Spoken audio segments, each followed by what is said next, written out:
taxation. Next, law enforcement and FIFA officials testifying on security operations ahead of the upcoming 2026 World Cup tournament.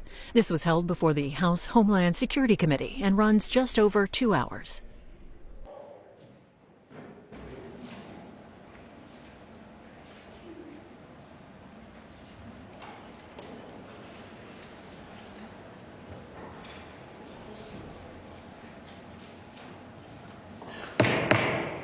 Committee on Homeland Security will come to order. Without objection, the chair may declare committee in recess at any point. Without objection, I seek unanimous consent that the gentleman from Missouri, Mr. Alford, be permitted to sit with the committee and ask questions of the witnesses. The purpose of today's hearing is to assess the information sharing environment and the security operations among our federal, state, local, and non-government partners ahead of a record number of major national events. The chair reminds all members that the chair will enforce the rules of decorum at all times and urges all members to be mindful of their remarks. I now recognize myself for an opening statement. Good morning. I want to start by thanking our witnesses for appearing before the committee today. The United States is preparing to host a mega decade of mass gathering events, starting this summer with the 2026 FIFA World Cup and nationwide celebrations to mark the 250th anniversary of our nation. These events are an incredible opportunity to showcase the best of America, but they also will also require unprecedented collaboration between leaders at the federal, state, and local levels to secure the events and keep the public safe.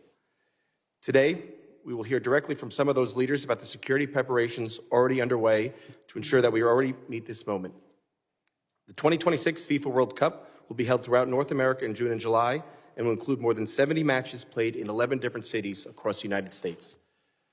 With 5 million fans traveling to the U.S. and as many as 6 billion viewers expected worldwide, this will be the largest sporting event in history. Same time, America 250 celebrations will be held in communities across the country this summer to commemorate the 250th anniversary of the signing of the Declaration of Independence. Recognizing the years of planning that have already gone into these efforts, the committee established its task force on enhancing security for special events in the United States last spring to ensure continued prioritization of these events by Congress, federal agencies, and state, local, and private sector partners.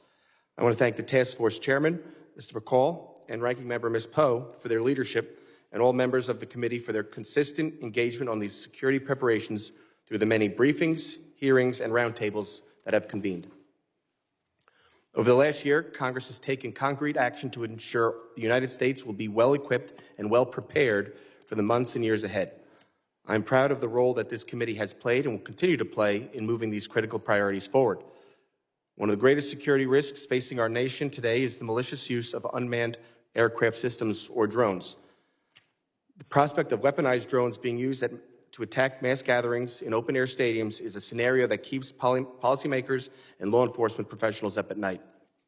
In response to these threats, I was proud to work with the Trump administration and lead efforts to pass vital counter-UAS authorities for state and local law enforcement in the 2026 National Defense Authorization Act, which will help support real-time mitigation efforts and counter the adversarial use of this technology. Republicans in Congress also provided historic security investments through the enactment of the One Big Beautiful Bill last summer, which included $625 million for the 2026 FIFA World Cup security and $500 million for state and local investments in counter-UAS capabilities. As we approach the 25th anniversary of the September 11th terrorist attacks later this year, this solemn milestone reemphasizes the importance of our collective mission in the face of constantly evolving threats. The Department of Homeland Security and this committee were both created after 9/11 to ensure that a similar attack on the United States would never happen again.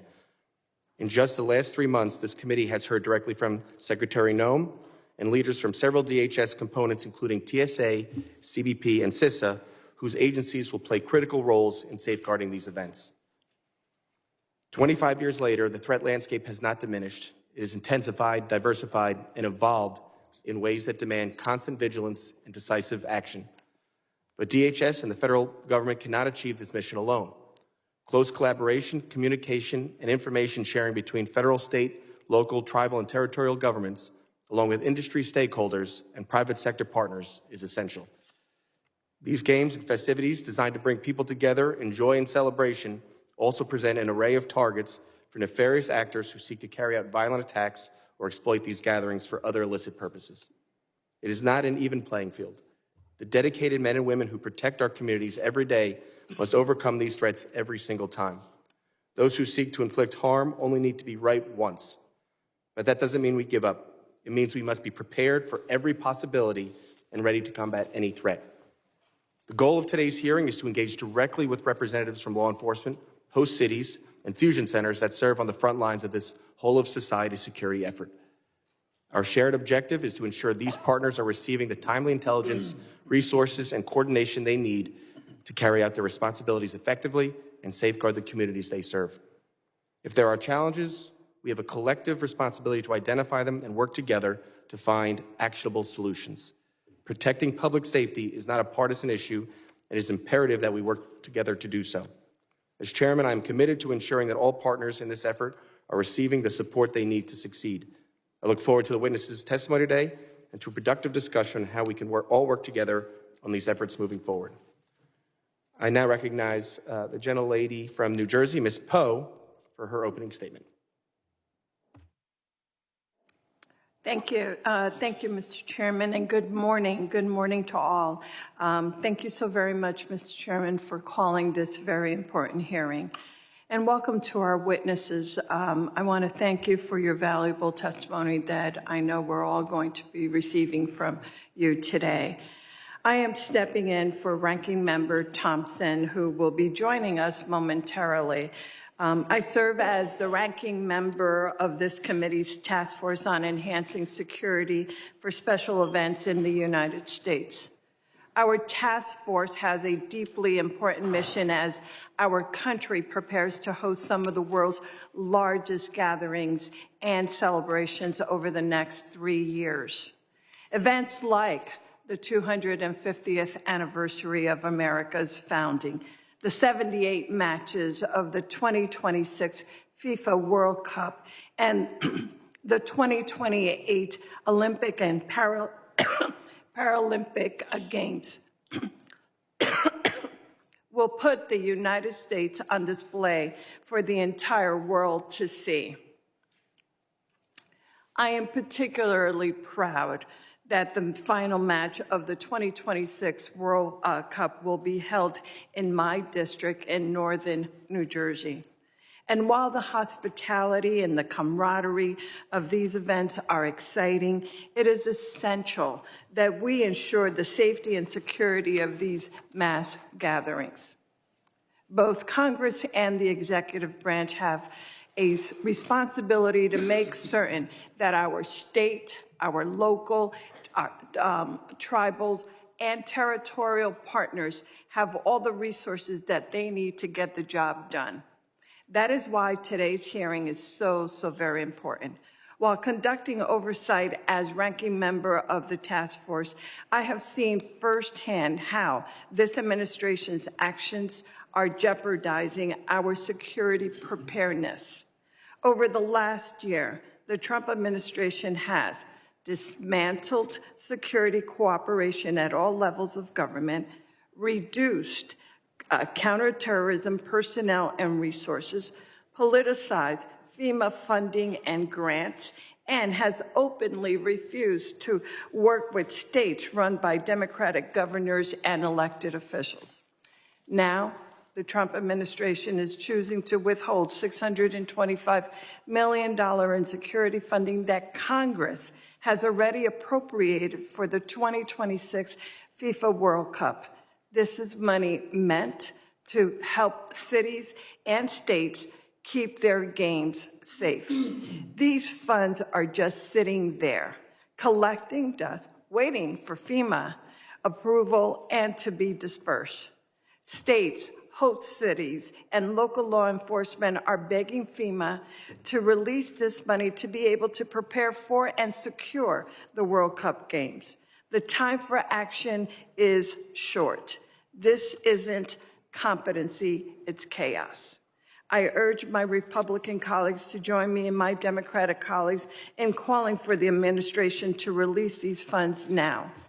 These communities must have the resources needed to ensure the events are safe for everyone. And as we go forward, we must keep in mind that it's not just stadiums and parking lots we must protect. It is fan festivals, entertainment districts, bars, and gathering spaces where countless people will be celebrating. Still, New Jersey will do whatever we can to provide safe and fun activities for the World Cup. And in doing so, we will ensure that all people and spaces are adequately protected. And I want to be clear, everyone deserves to be free and safe at the upcoming games. Whether it's my constituents traveling from Paterson to East Rutherford or fans arriving from the other side of the world.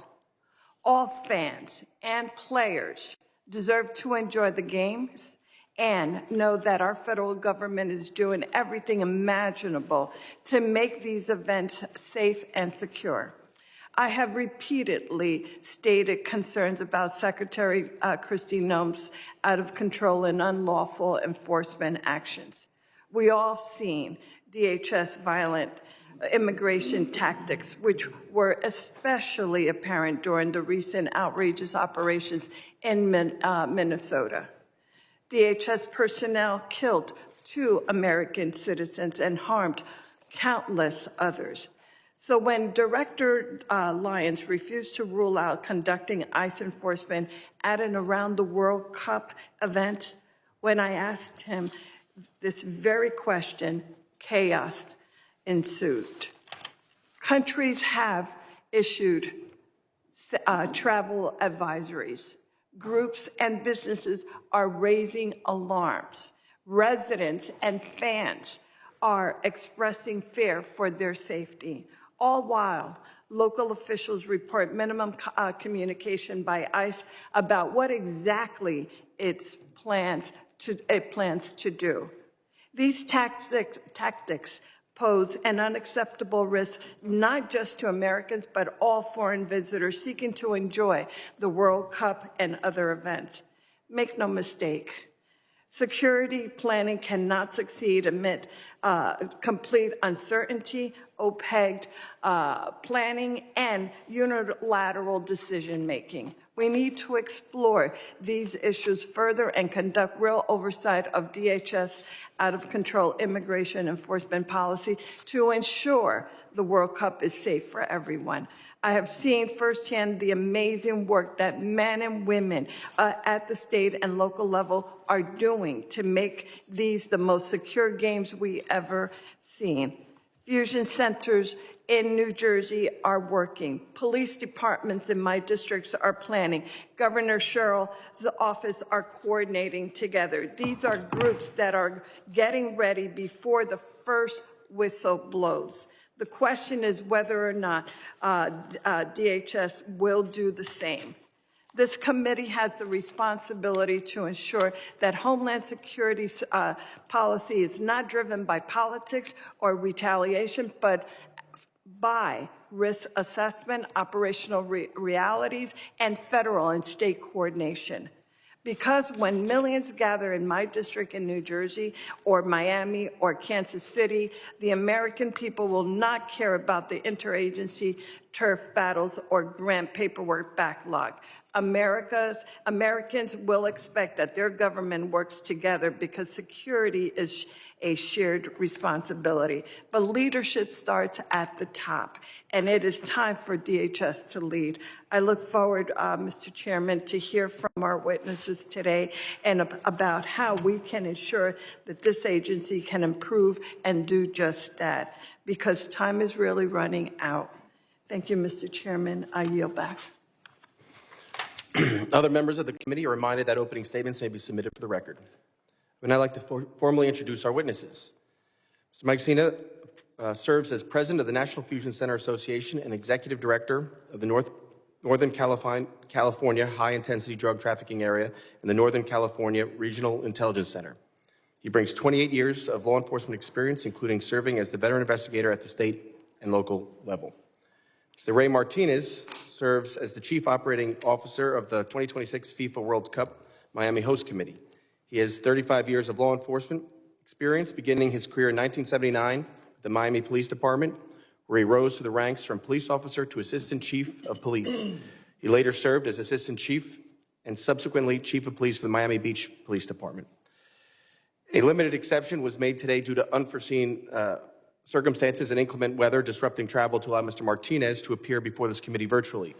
Without objection, I will enter into the record 2 letters, the first requesting this exception be made under the circumstances, and the second from the Majority Leader permitting this virtual testimony today. I appreciate... Yep.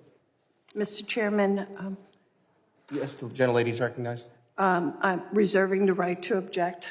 Mr. Chairman, I will not object, but I will like to get your assurance that witnesses invited by the committee, Democrats, will be afforded the same opportunity to participate remotely in committee proceedings. On behalf of the ranking member Thompson, can I get your commitment to work with our side in the future when remote participation is required by our witnesses? Yes, and I will, as I was saying, this was a very limited exception. It is in the rules, and it was a very difficult lift. I'm happy that the Majority Leader agreed.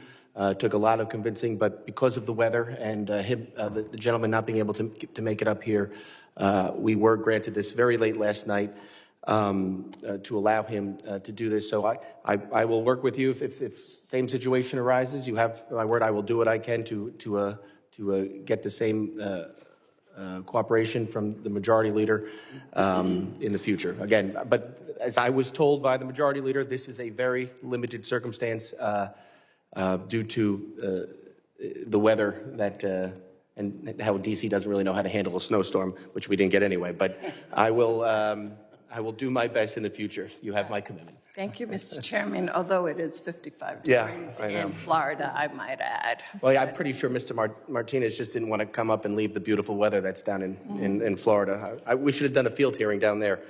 Thank you, Mr. Chairman. And so I do appreciate the Majority Leader's willingness to grant this rare exception in order to ensure the committee can hear Mr. Martinez's valuable and time-sensitive testimony as the beginning of the World Cup games are only months away. Deputy Chief Joe Mabin serves as commander of the Patrol Bureau for Kansas City, Missouri Police Department. He previously served as interim chief for the police and deputy chief of the Investigations Bureau. He has progressed steadily through the ranks, serving as sergeant, captain, major, and ultimately deputy chief, with nearly half the department's personnel under his command. Mr. Travis Nelson serves as the Deputy Chief of Staff and Homeland Security Advisor for the Maryland Office of the Governor, officially assuming the role in June of 2025 after serving as acting director for over a year. He has over 20 years' experience in the public safety, emergency management, and law enforcement, including 19 years with the Maryland State Police. Thank all the witnesses for being here today. Pursuant to Committee Rule 8C, I ask that the witnesses please rise and raise their right hand. Do you solemnly swear that the testimony you'll give before the Committee on Homeland Security of the United States of House of Representatives will be the truth, the whole truth, and nothing but the truth, so help you God? I do. Let the record reflect that the witnesses have all answered in the affirmative. Thank you very much, and please be seated. I now recognize Mr. Sena for 5 minutes to summarize his opening statement. Chairman Garbarino, Ranking Member Poe, and members of the committee. Thank you for the opportunity to testify today. My name is Mike Sena, and I'm the president of the National Fusion Center Association, which represents the 80 designated fusion centers across America. Fusion centers are the backbone of the Homeland Security Information Sharing Enterprise. Every day, over 3,200 analysts and officers from every level of government work side by side with the private sector to identify threats, share intelligence, and coordinate operations.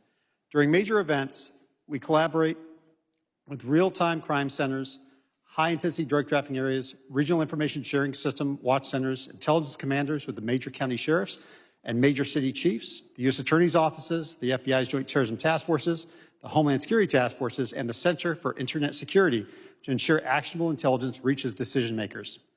2 weeks ago, we wrapped up security operations at Super Bowl 60, which happened to be in my area of responsibility.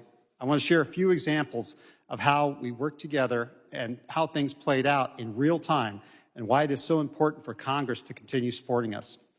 In Sacramento, law enforcement mitigated a potential drone threat to the Super Bowl based on a tip from the Central California Intelligence Center days before the game. The night before the Super Bowl, CISA and DHS-INA briefed our team on the passenger rail sabotage threats that occurred the previous day at the Winter Olympics in Italy. Our analysts quickly identified the tactics and patterns, developed a threat bulletin that we sent out to first-line responders across the Bay Area before the crowds arrived the next morning. We also helped law enforcement and non-governmental organizations in their fight against human trafficking, contacting 73 adults and 10 juvenile human trafficking victims, including a 12-year-old child. Law enforcement arrested 29 suspected human traffickers, and our Fusion Center analysts played an important role supporting the Santa Clara County Human Trafficking Task Force. That level of collaboration was made possible by our use of technology that combined mapping, communication, and collaboration in a single platform. We were able to integrate tips, share online indicators of human trafficking, analyze field reports, and receive investigative requests from multiple agencies. While we're proud of the accomplishments, and I want to point out that we do have gaps that I believe Congress can help us address. We must address the ability to integrate the many threat reporting systems that remain fragmented today. Upcoming major events will test our ability to coordinate across jurisdictions under very compressed timelines. There are multiple systems which are not fully integrated with state and local platforms, creating delays and, more importantly, operational risk. We also must strengthen the field presence of DHS's Office of Intelligence Analysis. INA is the only element in the intelligence community required by law to share intelligence with state and local partners. We appreciate this committee for including the NFCA for discussions on how INA can be improved. Any reform must strengthen INA's presence at all 80 fusion centers while keeping a strong core component at headquarters. Regarding drones, we are grateful that Congress gave state and local law enforcement the legal authority to mitigate drone threats by passing the Safer Skies Act last year. Now, Congress must provide the resources to expand the counter-UAS training we are required to complete to use the authorities. Congress should also provide dedicated resources for first responders to integrate drones for our daily operations. Congress should continue to provide robust support for the State Homeland Security Grant Program, SHISHGAP, and the Urban Area Security Initiative, UASI. These programs support analysts, training, and technology that make information sharing and threat analysis possible at every level, every day. Without those two grants, fusion centers cannot fully contribute to the security of major events or the overall Homeland Security mission. Congress should also help resolve ongoing uncertainty around FEMA grant guidance and restrictions. The ability to carry out missions like ours at the Fusion Center should not be penalized for policy decisions we do not control. When eligibility requirements shift and when disbursements are delayed, it doesn't just affect local budgets. It derails national priority projects designed to prevent major threats. Cyber threats may present the greatest risks surrounding major events. A cyber attack of power, water, or transportation during the World Cup would create cascading failures that overwhelm response. Congress should require federal cyber partners to better integrate with and provide cyber analytical training to state and local partners. Congress should provide DHS the resources to accelerate security clearance processing for Fusion Center personnel. Clearance delays can lock out people from secure coordination spaces at the moment they are needed most. That is a gap in coverage we cannot afford. Finally, reliable public safety communications are an absolute requirement at major events. FirstNet has been an essential partner, and Congress should ensure it continues by reauthorizing the FirstNet authority this year. In closing, planning for threat analysis and information sharing around major events is not optional. It is mission critical. When information sharing is timely and properly resourced, threats can be mitigated before harm occurs. We appreciate this committee's leadership, and I appreciate your invitation to testify today. Thank you, Mr. Sansom. I now recognize Mr. Martinez for 5 minutes to summarize his opening statement. Thank you, Commissioner Garbino, Ranking Member Poe, and distinguished members of this committee. Thank you for the opportunity to testify regarding public safety and security preparations for the FIFA World Cup. My name is Ray Martinez, and I serve as the Chief Operating Officer for the Miami Host Committee. As stated previously, I've served for 35 years in local law enforcement, my last 2.5 years as the Chief of Police of the Miami Beach Police Department. Upon my retirement from law enforcement, I moved into the event world and have worked on several large-scale international events, including music festivals, the college football playoffs in 2021, and just last month here in Miami, And I also served as the president and CEO of the Super Bowl host committee for the 2020 game, which was held in Miami. Working with me on the host committee are several law enforcement executives with similar, if not more impressive backgrounds. Those experiences and lessons learned inform the approach we are taking with World Cup planning. The FIFA World Cup 2026 will be the largest sporting event ever conducted globally. Miami is one of 16 host cities across 3 countries in North America hosting matches. We will host 7 matches, including a quarterfinal and the bronze medal final match. The Miami Host Committee is planning on producing a 23-day fan festival where we expect hundreds of thousands of international visitors. This presents a tremendous opportunity, but also a historic operational challenge. On behalf of the 11 U.S. World Cup committees, I want to thank this committee for providing the $625 million in security funding to the host cities. Those resources are critical to ensuring that host committees have capabilities necessary to execute safe and secure tournament across multiple weeks and venues. In Miami, our security framework is built on 3 pillars: unified command, integrated local, state, and federal partnership, and intelligence-driven operations. First, the unified command. Public safety operations in Miami are led by the Miami-Dade Sheriff's Office under a unified command structure that integrates municipal police, fire rescue, emergency management, and state agencies across multiple jurisdictions. Second, integrated federal partnership with state and local agencies. The White House Task Force on the World Cup has played a central role in aligning federal agency support with local agencies and host committee planning. We are grateful to the White House Task Force and Executive Director Andrew Giuliani's efforts to support and partner with the FIFA World Cup host committees. Federal partners, including the FBI, Secret Service, FEMA, CISA, DHF, provide threat assessments, intelligence integration, cybersecurity protection, contingency planning. This coordination ensures access to national capabilities and support if threat conditions evolve. Third, intelligence-driven operations. The South Florida Fusion Center, working with the FBI Joint Terrorism Task Force and federal intelligence partners, lead to proactive information sharing and threat monitoring. Both the Miami Stadium and Bayfront Park will operate with layer security perimeters, credential and entry screening, dedicated emergency access lanes, and joint operations center that provide real-time situational awareness and coordinated decision-making. One of the most significant emergency threats is unauthorized drone activity. Malicious or reckless drone operation presents risk ranging from surveillance to operational disruption. In coordination with federal partners, we will be implementing temporary flight restrictions, detection capabilities, and counter-UAS planning integrated into our overall security posture.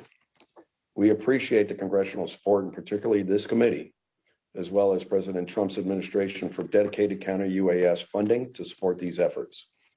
The Department of Homeland Security has assigned elevated special event assessment ratings to the Miami matches, including a Tier 1 designation for the bronze medal final match.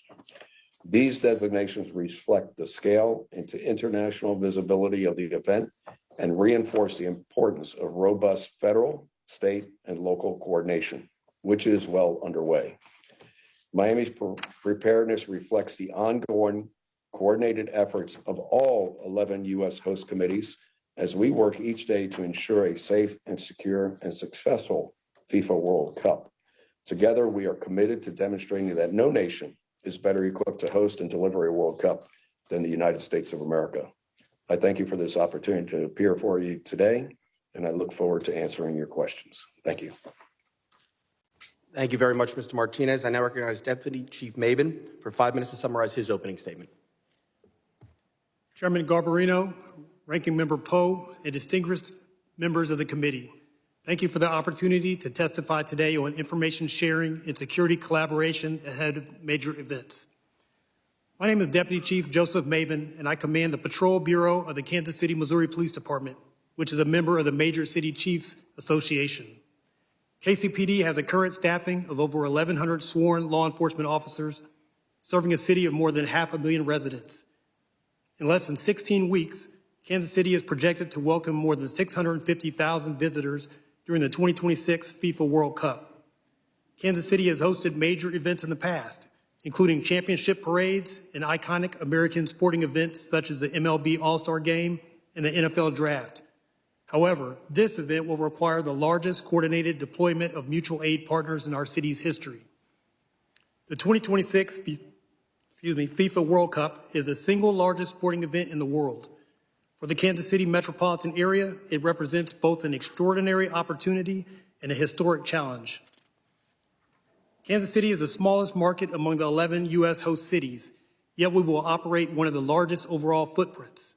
We'll host 6 matches in 4 team base camps.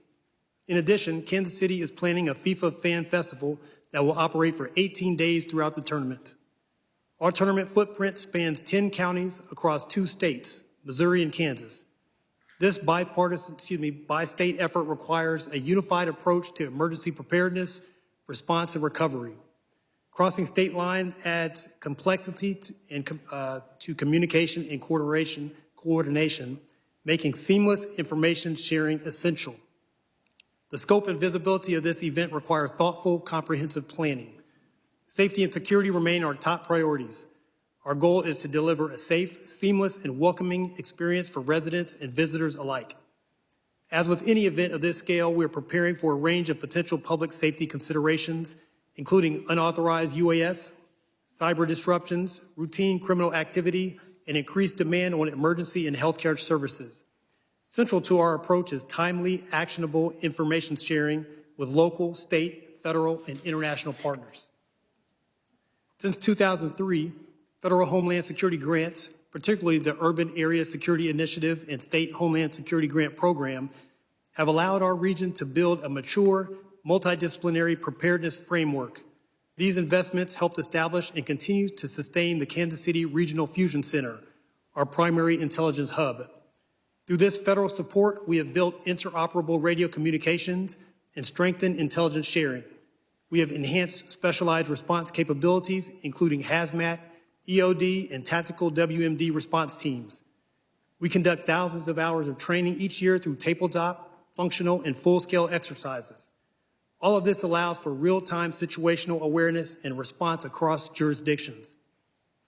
These capabilities are the direct result of sustained federal-local partnerships, which are critical to our success. They are the foundations on which we are building our World Cup security posture. The challenges facing Kansas City are driven primarily by the scale and complexity of the tournament's footprint within the region. This is not a single venue or single-day event. It involves coordination of operations across multiple sites, jurisdictions, and several weeks. At the same time, we must operate with finite resources. Law enforcement personnel, specialized teams, and critical equipment are limited not only locally, but also nationally. Host cities will draw from the same pool of federal resources and specialized capabilities. We are grateful for this committee's work and support towards World Cup safety and security. The counter-UAS authorities under the 2026 National Defense Authorization Act provide critical resources to detect, track, and mitigate UAS threats. The FIFA World Cup Security Grant Program is necessary to fund the personnel, equipment, and operational needs required to deliver a safe event. We appreciate the continued support and partnership as we approach this historic tournament. Kansas City's investments, backed by federal Homeland Security grants and state and local commitments, enhance not only our regional's readiness, but our nation's preparedness for high-profile international events.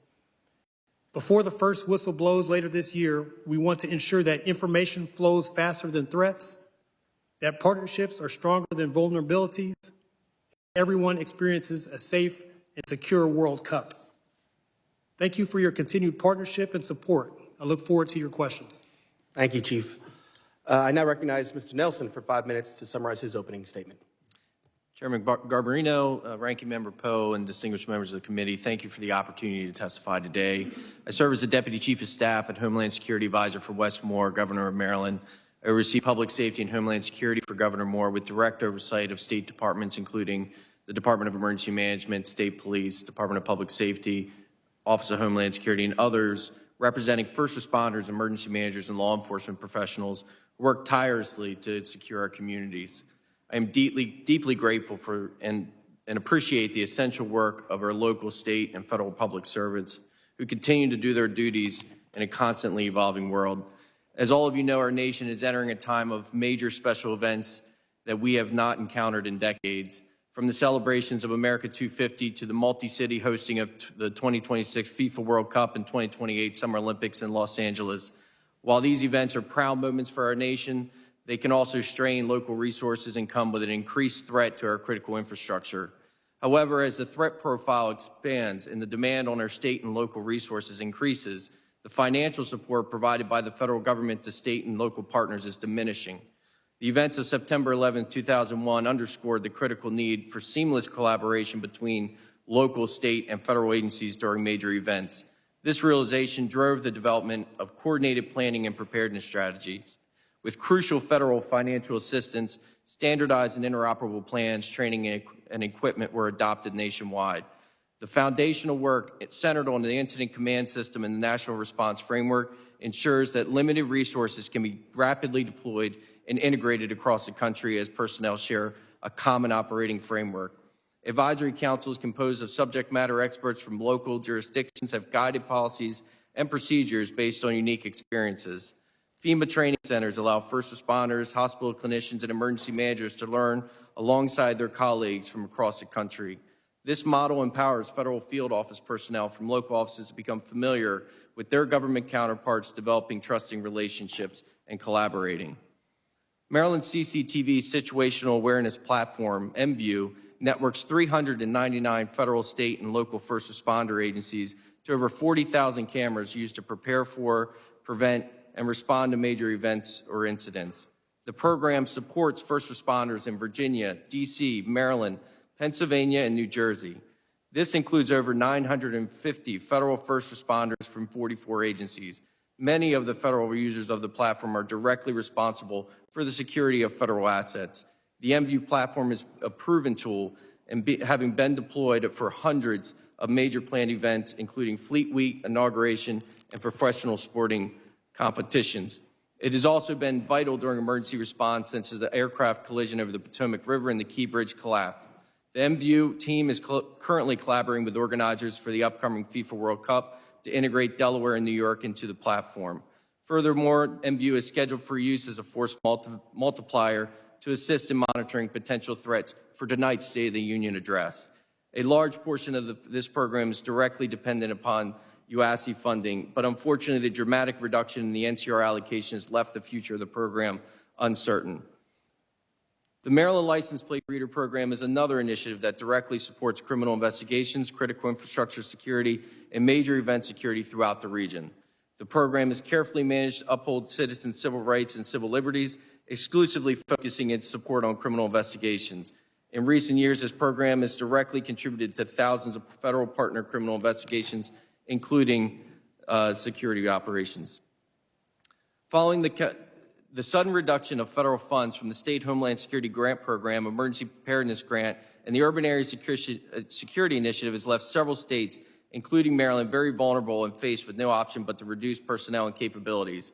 The cancellation of the Targeted Violence Terrorism Program on July 21st, 2025 is deeply concerning in regards to the rising threats against local officials. Between the federal fiscal year 2024 and 2025, we saw a reduction of over $1.3 million in SHISGIB and UASC funding was cut by 44%, a total of $21 million. Then with the FY26 grant notification, the NCR was further decreased from $25.5 million to $4.4 million, a 90% reduction. The administration and Congress deserves praise for their efforts in tackling the threat posed by unmanned aerial systems. This response highlights the readiness of local and state officials to collaborate seamlessly with federal agencies to address this complex threat, which spans multiple jurisdictions. Maryland is eager to continue working with the National Security Council and others. Failure to address the funding shortfalls jeopardizes the safety of upcoming special events, regardless of their size and scope. Thank you for your leadership and commitment to our safety and our homeland. I look forward to your questions. Thank you, Mr. Nelson. Members will be recognized by order of seniority for their 5 minutes of questioning. I will be, well, maybe not today. I will be strictly keeping to the 5-minute rule, but if we go over, it's okay today. I now recognize myself for 5 minutes of questioning. Mr. Martinez, can you explain what goes into the planning? You're the head of the FIFA World Cup Miami Committee. Can you explain what goes into the planning for City of Miami? Sure, thank you. Obviously, it's very intense and very detailed, obviously working collaboratively through the Miami-Dade Sheriff's Office. As I indicated in my opening, the Sheriff's Office is the lead law enforcement agency here at the local level.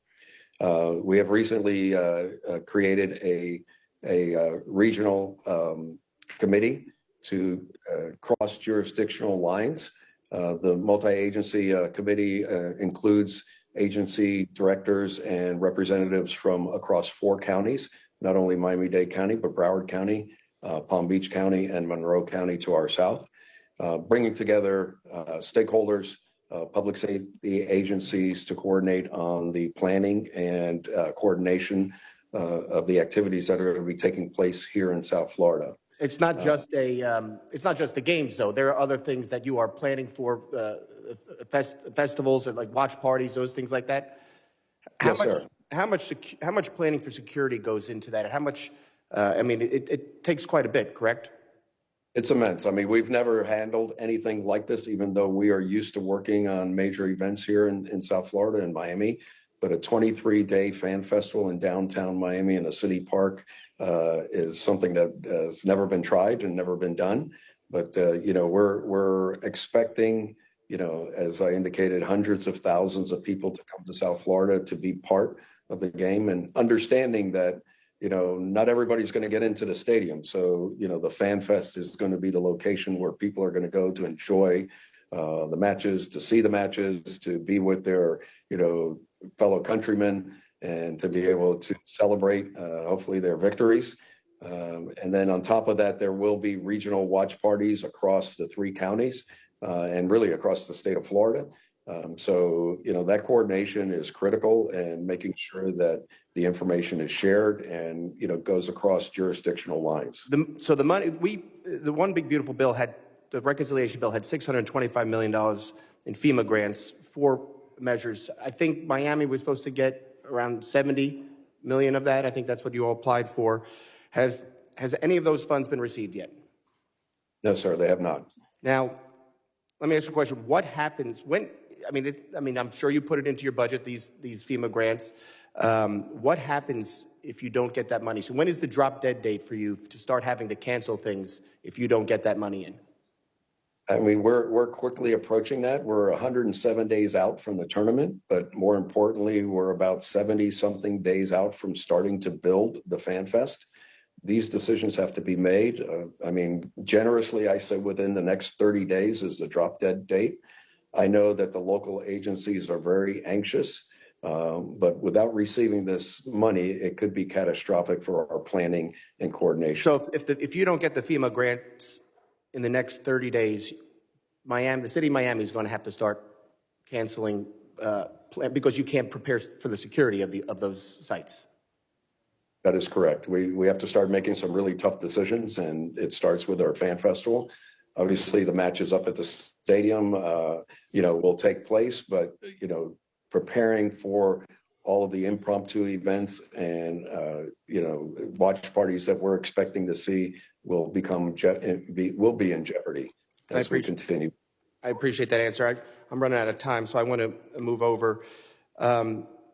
Sena, we heard about special assessment ratings, SEER, and these events are getting SEER 1 or SEER 2 events. So extra resources are made available following those designations. We are currently experiencing a partial government shutdown, specifically at Homeland, the Department of Homeland. And I want to know, has the shutdown negatively affected information sharing networks that you deal with, you know, being with the fusion centers, head of fusion?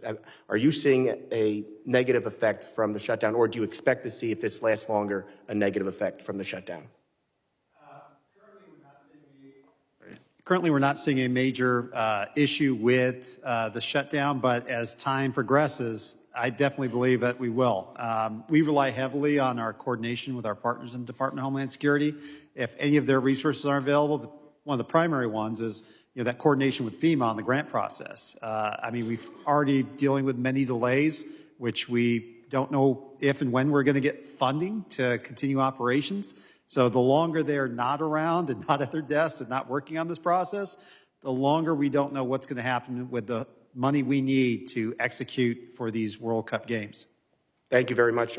My time has expired. I now recognize Ranking Member for today, Ms. Poe, for 5 minutes of questions. Thank you, Mr. Chairman. Again, thank you to all the witnesses for testifying today. Just want to make sure to mention once again that, we all understand that recent DHS enforcement has raised some serious alarms about its impact on public safety.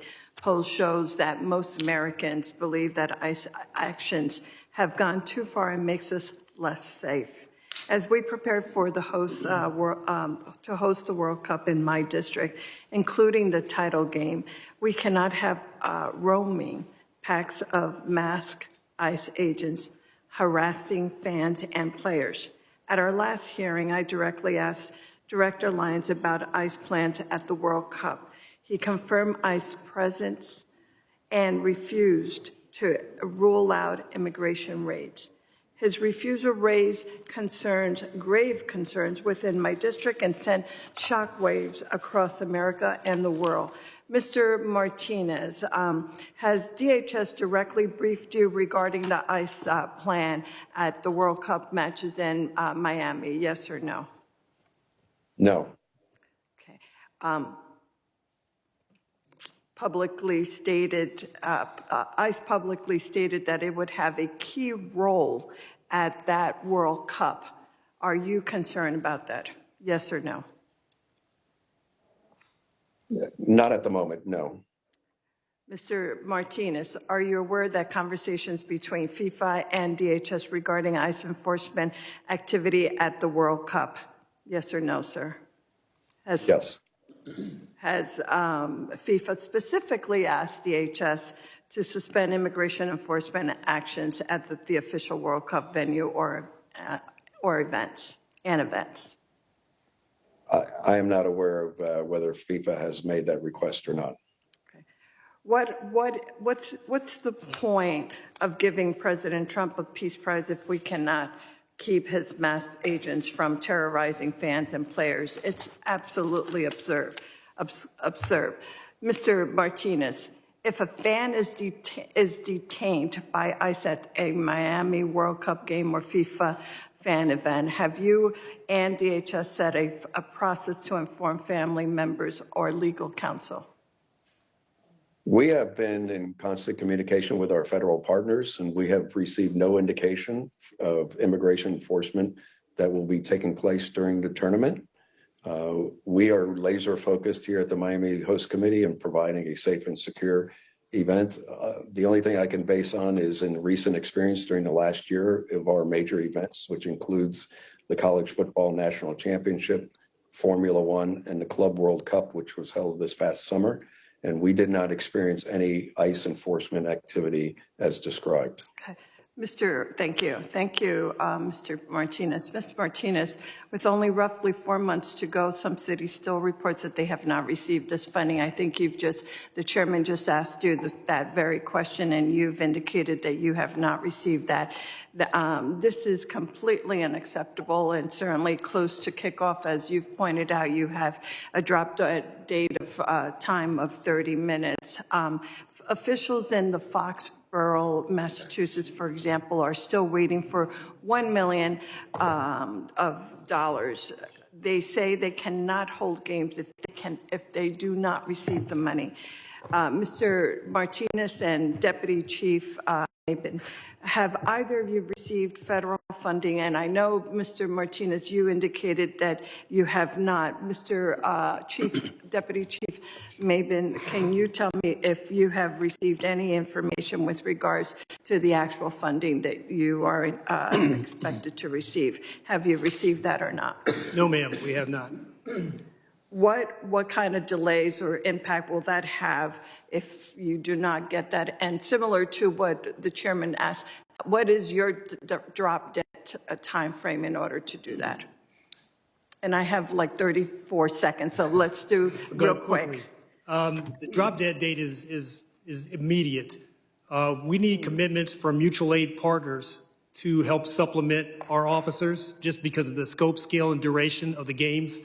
And they need assurances that they will get reimbursed for overtime, for travel expenses, for lodging. So we need that information right now. Is there any concern on the overtime of your personnel as a result of not having the wherewithal to do that? Yes, ma'am. That is a consideration for our budget. We definitely need an answer on that and to release the funds as soon as possible. Thank you, Deputy Chief. And Mr. Martinez, my time has run off. Thank you so very much. I yield back. Gentlelady yields back. I now recognize the chairman of the task force and the former chairman of this committee, Mr. McCall from Texas, for 5 minutes of questions. Thank you, Mr. Chairman. Let me start out by saying I remember back when I chaired this committee, the Boston Marathon bombing, just really a sporting event that went really bad, and it was avoidable. It was preventable had federal, state, and local been sharing information. The FBI had information about Mr. Tamerlan's trip to Dagestan, where he radicalized, came back. They did not share that adequately with the Joint Terrorism Task Force. Specifically, the commissioner of Boston didn't have any of that information, even though he had two agents or two officers on the task force. We changed that by law, but it's all about connecting the dots. Mr. Senator, you're in charge of the Fusion Center, which sometimes comes under criticism. We formed the Fusion Centers to share, everybody talks about connecting the dots after 9/11. That's exactly what you're doing. What do you see as one of the biggest threats as you look at the environment out there and the threat matrix? What keeps you up at night the most? It's a combination of things. The first thing in the back of my head always right now is the financial piece, because we do need the resources to get things going. And I'll get to that in a minute, yeah. It's a threat. It's a threat, because if we don't have the right people in place Correct. to do the job, it won't get done. The other thing is the multimodal communication systems that we've got right now, the lack of getting that tip and lead. That piece of information. We do a lot of work educating our law enforcement, public safety, private sector partners on what we need as far as those tips and leads, those suspicious activity reports. But we have a lot of different places those go right now. Multiple federal systems, multiple private sector parties that take tips and leads. The problem is when you have so many silos, how do you connect them all? And then when it comes to game day and those operations ahead of time, how do you bring people together? And for example, during Super Bowl, we had 7 different systems up. And so that worries me tremendously, merging those technologies. Well, the Super Bowl is a test. It's a test for us because we're having FIFA's coming to town. So that was a test. And I can tell you that came up in the after action when people were talking, how do I watch 7 systems that I'm having to put data into 7 different platforms? My own people especially. But how do we merge those? And technology is there. It's policy and practice and training. Well, the technology is there. Is a policy and practice prohibiting that? It is. Everyone has their own silo. So okay, that's a real problem because we only have, it's going to be March, and they start in June. You got 100 games, over 100 games in 3 countries, Mexico, Canada, the United States. Let me ask you quickly, we were down in Mexico and got a joint training program with our military, both respective United States and Mexico, passed by their parliament. We saw the recent events in Mexico. They have drones. The violent uptick after the Jalisco cartel member was taken out. I know this is not in your purview, but you have to learn from those mistakes. How concerned are you about the gains in Mexico?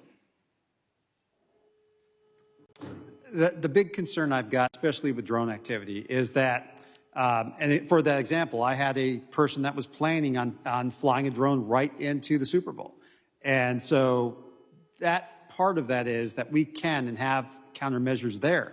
But there are so many other locations that we don't have people trained and equipment in place for countermeasures that they can go anywhere a crowd is at and immediately hit those targets and cause mass destruction. And we don't have the capability across the board to fight every drone threat. That's a great segue to my next point, and that is under the Safer Skies Act the chairman introduced and my task force recommended. We got that passed in the National Defense Authorization that gives the ability to share with state and locals the counter drone authorities, which is critically important. I'm surprised we had any opposition to that. However, about $625 million, we passed a continuing resolution out of the House on DHS funding. That was already authorized and appropriated by Congress to go forward and be implemented under FEMA to security for the FIFA games. However, the Senate is playing politics with this and had decided to shut down the federal government. I would argue it's going to be on their head if they don't get this government back open and get this money directly to your fusion centers and these state and locals here.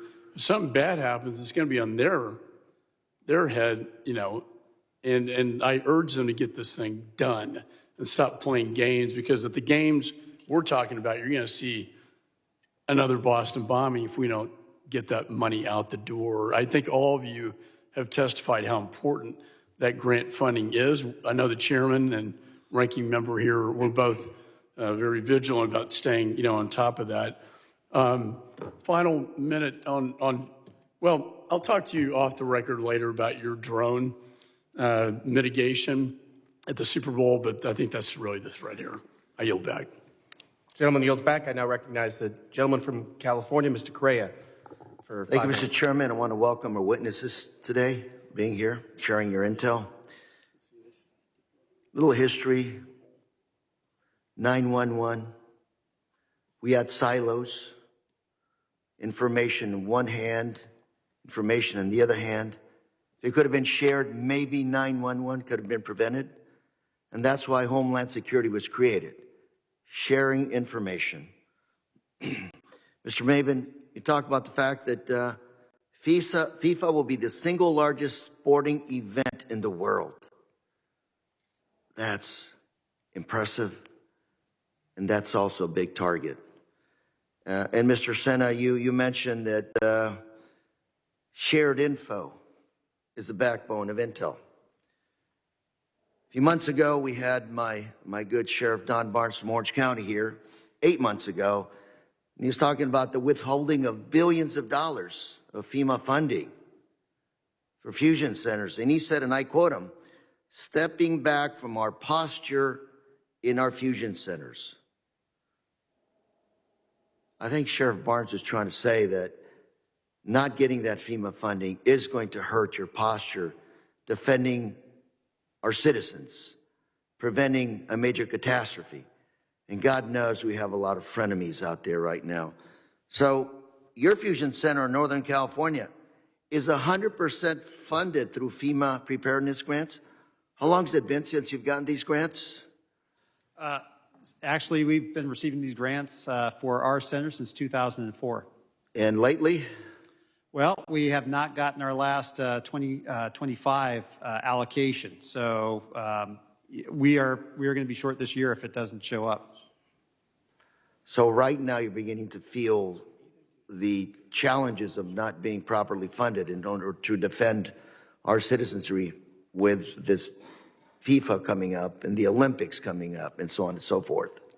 Absolutely, sir. Without the personnel to do the analysis, without the threat liaison officers to do the outreach and training on suspicious activity report, without the technology in place. And some of the technology we have built is actually supporting all of FIFA for the entire nation. So without that, those resources and capabilities, we will be blinded to the threats.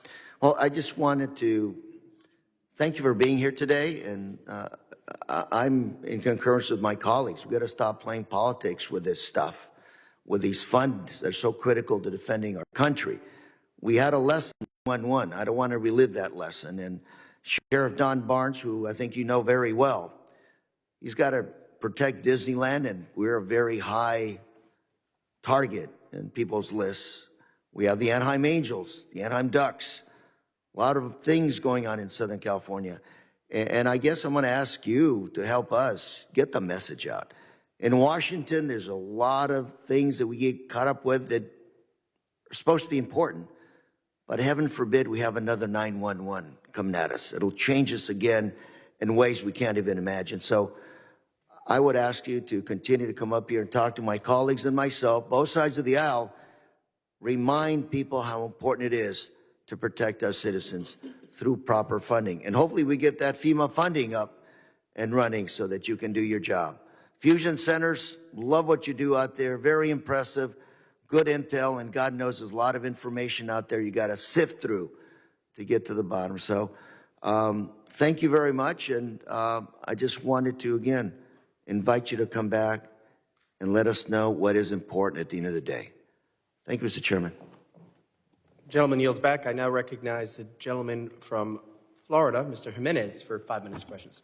Thank you, Mr. Chairman. And as I'm sitting here listening to some of my colleagues on the other side of the aisle complaining about ICE enforcement, and apparently ICE enforcement is the issue that has caused us to shut down DHS.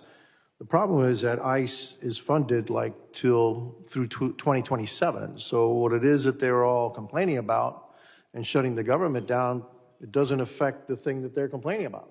So this is all political theater. And unfortunately, you're going to be paying the price because the people that are supposed to be processing the grants are non-essential. Therefore, they're not working. And so those folks that you're relying on to get the money for the FEMA grants, it's not coming until the government reopens. And so I hope that that doesn't mean that there's going to be some kind of tragedy happening in the United States because the government and DHS itself is closed. Now, the facts are there are some jurisdictions that are going to be able to absorb this a little bit better than others. I know that you're all going to do what you have to do in order to protect the public, regardless if we give you the money. We will give you the money. Eventually, you will get it, okay? The question is your capacity to float, that until you finally get the money, because we're notorious here for saying we're going to give you stuff and we won't give it to you for about 5 years, okay? So just think about that. Chief Martinez, good to see you. I mean, I know you're in Miami. You're a smart guy. Just stayed there.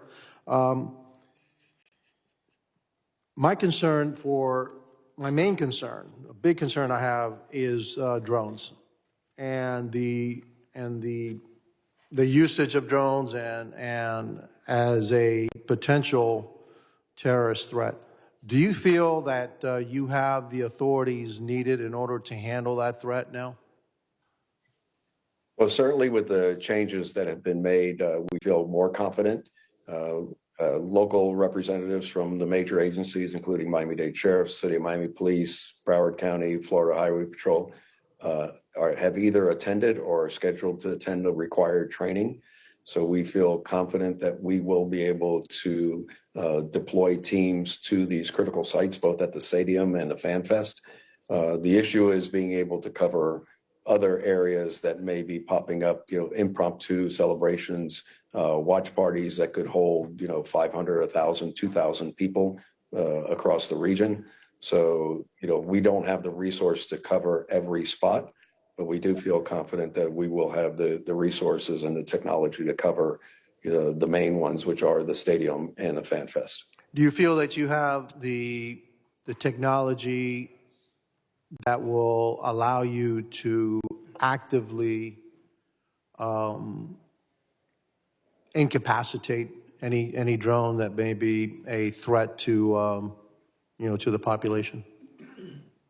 Well, I know the agencies are in the process of obtaining and procuring those resources and those technologies.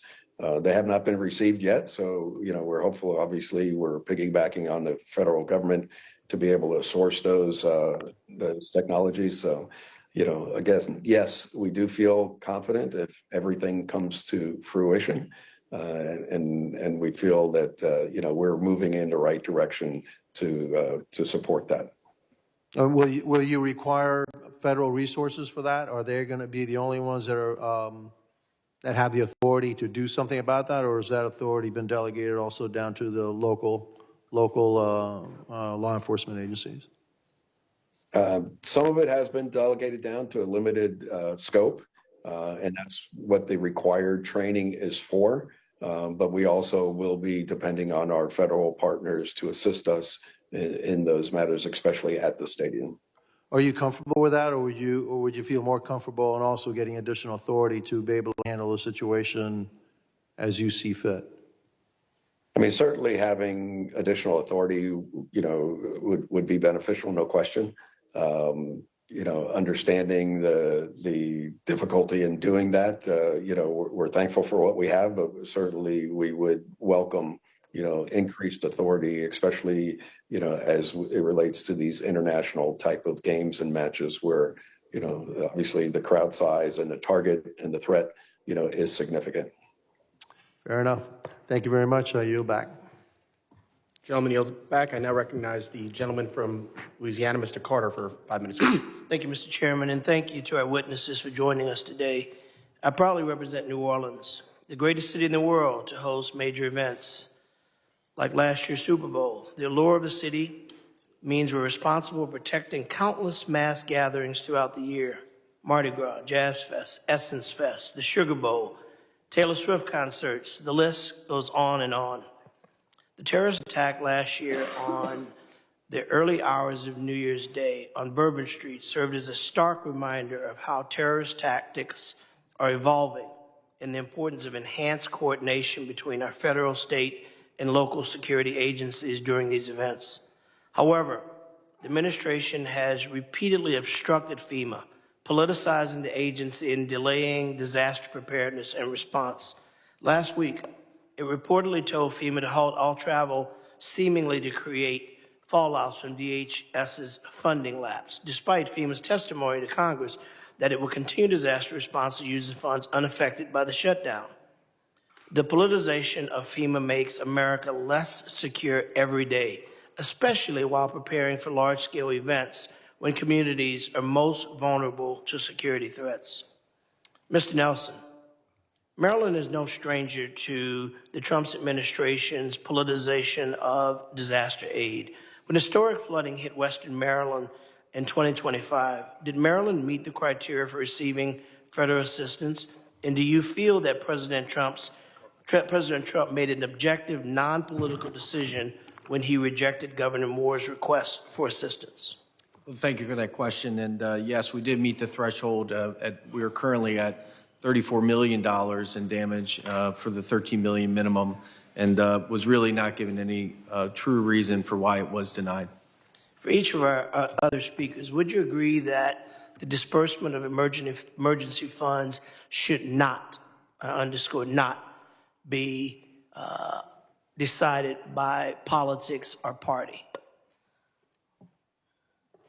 For me, sir, Yes or no? Yes, sir. Thank you.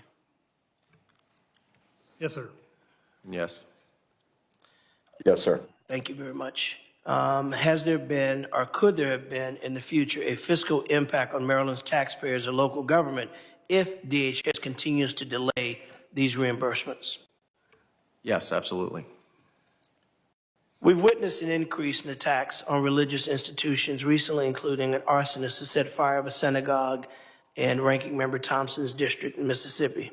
Despite this heightened threat, environment, DHS has not released nearly $300 million in nonprofit security grants that Congress appropriated almost a year ago. Mr. Nelson, are you concerned that delays in dispersing funding for nonprofit security grant programs could further jeopardize the security of houses of worship in Maryland? Yes, I am. Can you expound on that? Absolutely. So the instability, these are funds that are directly distributed to places of worship. So it's difficult for them to be able to budget and to balance in the security needs. And if we can't commit to them the funding that is going to be passed down to them, they have to make difficult decisions on what they are going to invest in with their places of worship, ultimately opening up to vulnerabilities. Thank you. And let the record reflect, Mr. Chairman, that all of the witnesses said affirmatively that the disbursement of funds for natural disasters that happen not by party, not by race, not by socioeconomic standards, but by Mother Nature, by acts of perhaps the issues of mankind with climate change should not be withheld for a political party, political purpose, political theater. They should be given according to meeting the minimal thresholds. of a natural disaster or an emergency declaration, which Maryland did.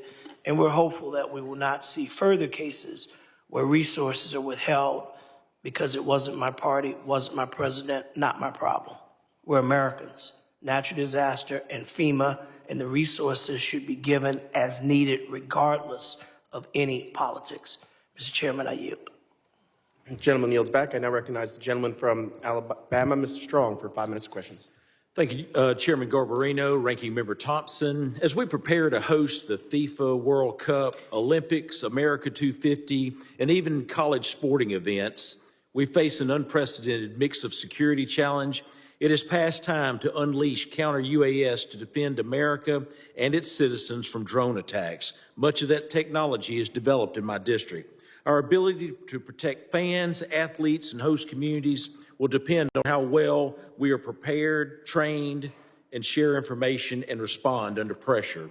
I'm proud to represent Redstone Arsenal in Huntsville, Alabama, where the FBI recently opened the National Counter Unmanned Aircraft Systems Training Center, America's premier hub for training law enforcement and security professionals to counter the threat posed by drones, all under one roof.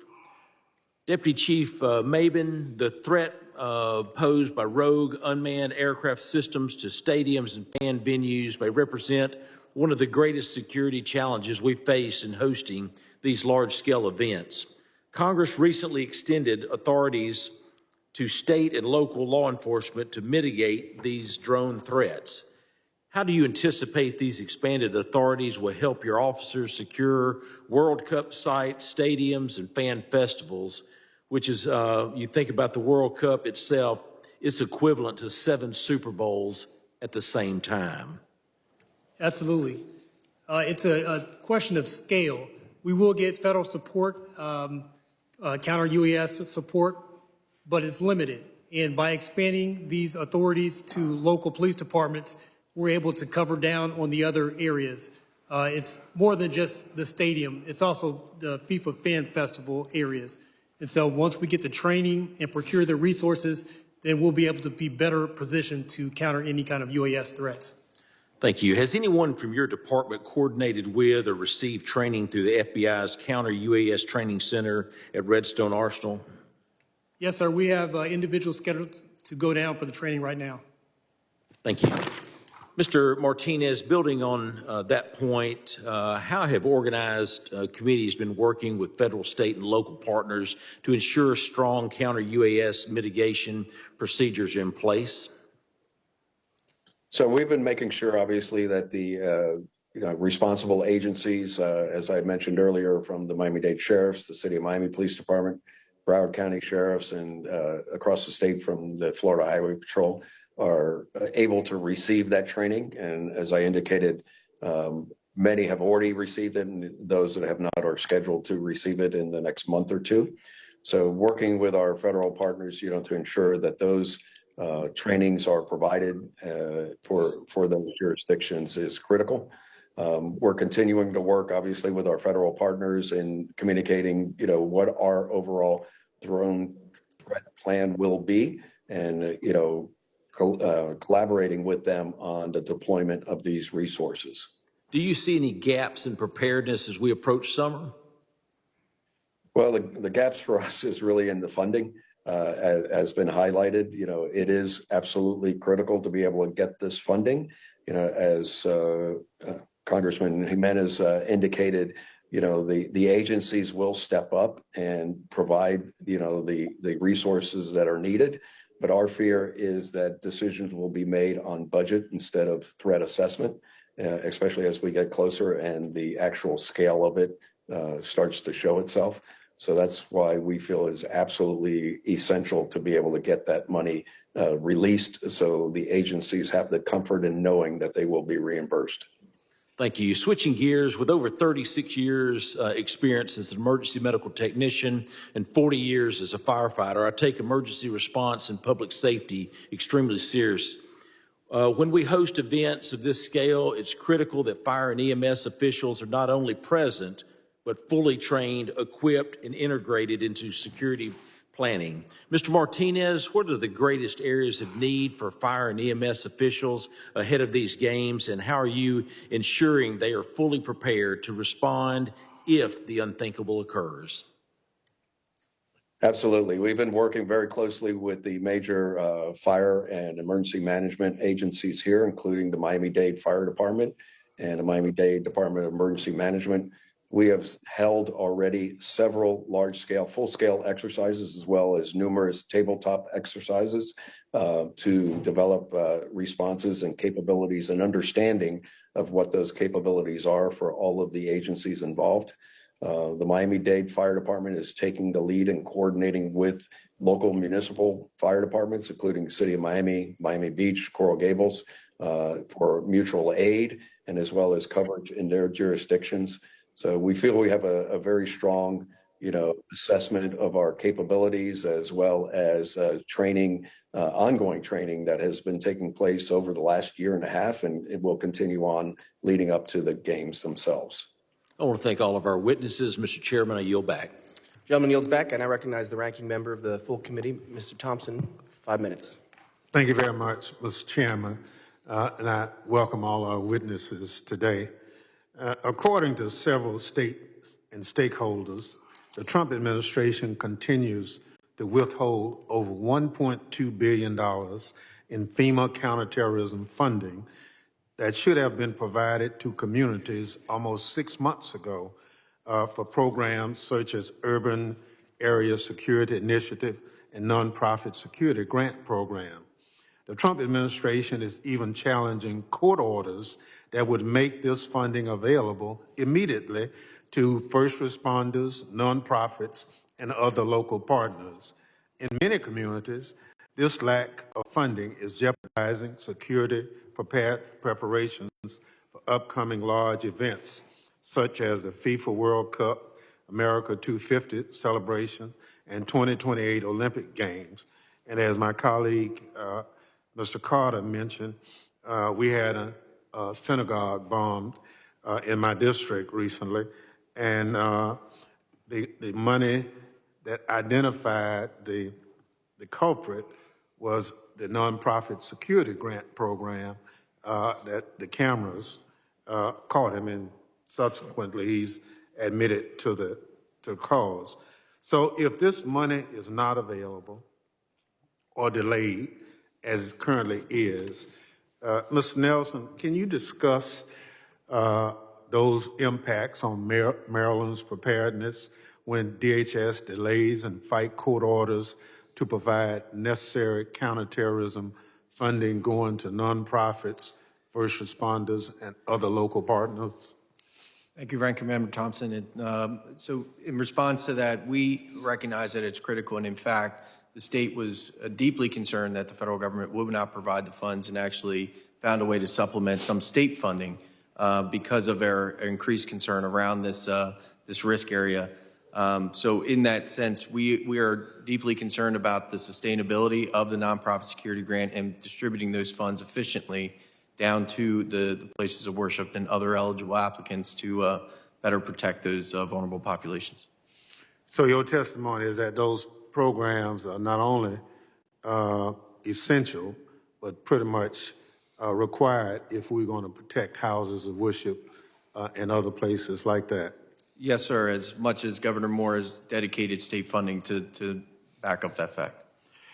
Well, another comment that Mr. Chairman, we're coming in contact with is right now the Secretary is signing each grant award of $100,000 or more.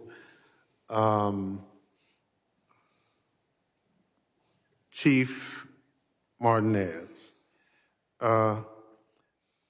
do you, right now, are you applying for monies in excess of $100,000? Yes, sir. Would a delay in the execution of those contracts create a problem for your agency? Yes, sir, they would. It could be catastrophic for us. Mr. Maben, Yes, sir. would that be a problem for you too? Yes, it would, sir. Well, and as I think a lot of us have already indicated, that's for the third largest government agency to get down to the 100,000 contract signing. That slows down the process. And I, Mr. Chairman, I look forward to us trying to work with the Secretary to unblock the backlog of contracts on her desk because that creates a problem. Now, the other question, Mr. Nelson, UWASI is a good program, and do you see any dangers in not funding those UWASI cities in a timely manner? Absolutely. To the point that the response today for the State of the Union address, some of those capabilities will be diminished in future years if we don't receive the funding. Yeah, and that's for the big cities. You know, it's not for the little folk. But we created a special program for those large areas because they need the assistance. And if, for whatever reason, those funds are not made available, then those communities become susceptible to potentially any kind of danger. So I look forward to trying to unblock the logjam and get the monies to the communities where they need it. I yield back, Mr. Chairman. Gentleman yields back. I now recognize the gentleman from Arizona, Mr. Crane, for 5 minutes of question. Thank you, Mr. Chairman, for holding this committee. Thank you to our witnesses for showing up today.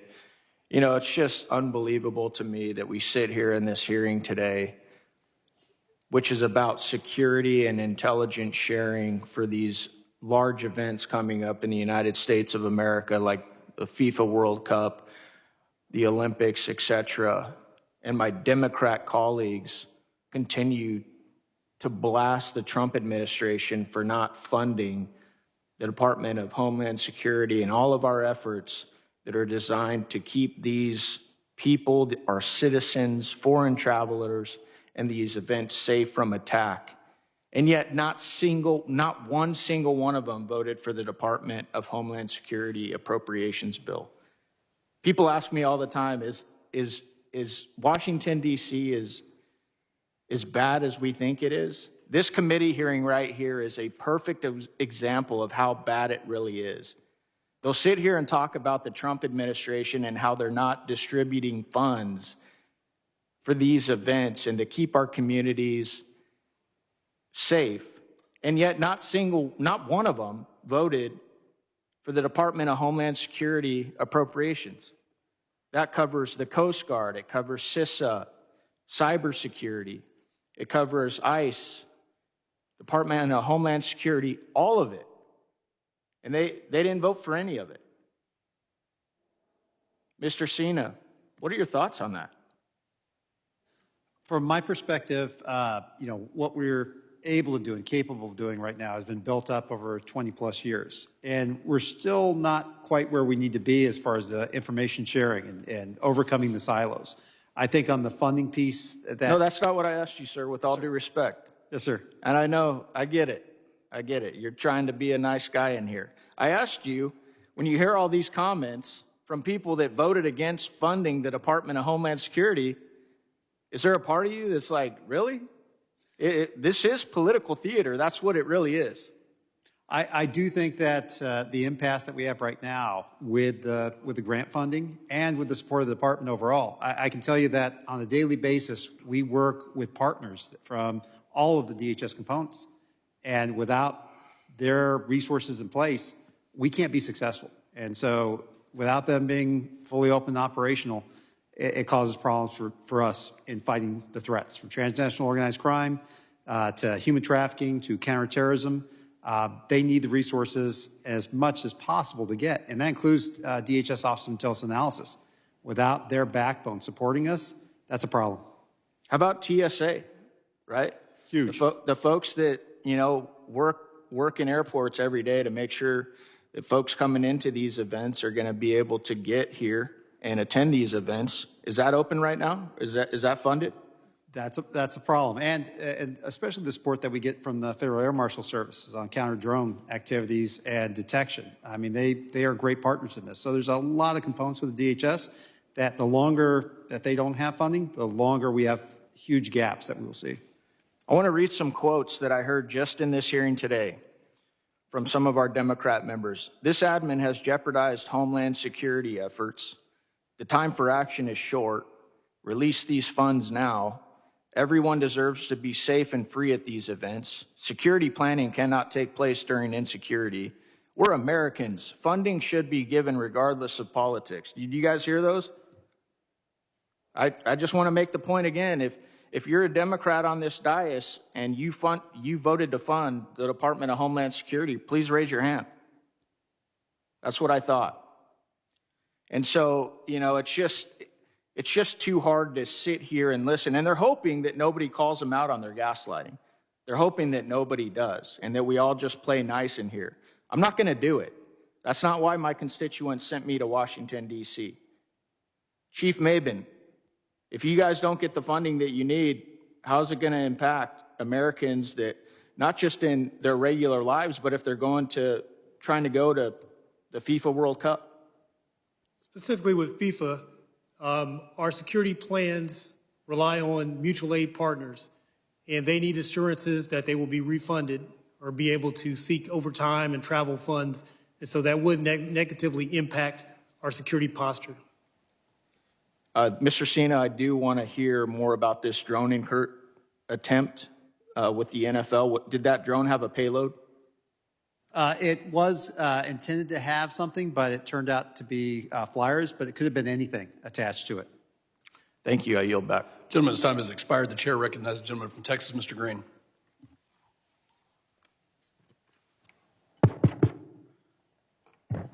Thank you, Mr. Chairman. I thank the ranking member as well. And I say sincerely that I'm most appreciative for this hearing. I did not vote to support many of the things that I find onerous within Homeland Security. But that's a discussion that I'll be willing to debate at a future time with a member who's appropriately ready to debate. Now, moving on to today's hearing. I don't have any gotcha questions. I really want to find out what we're doing in the area of human trafficking.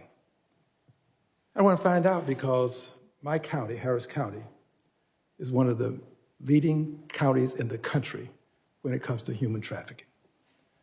I'm interested in knowing what is our approach, how will we deal with recovery and response, rehabilitation to a certain extent, how will we deal with prevention?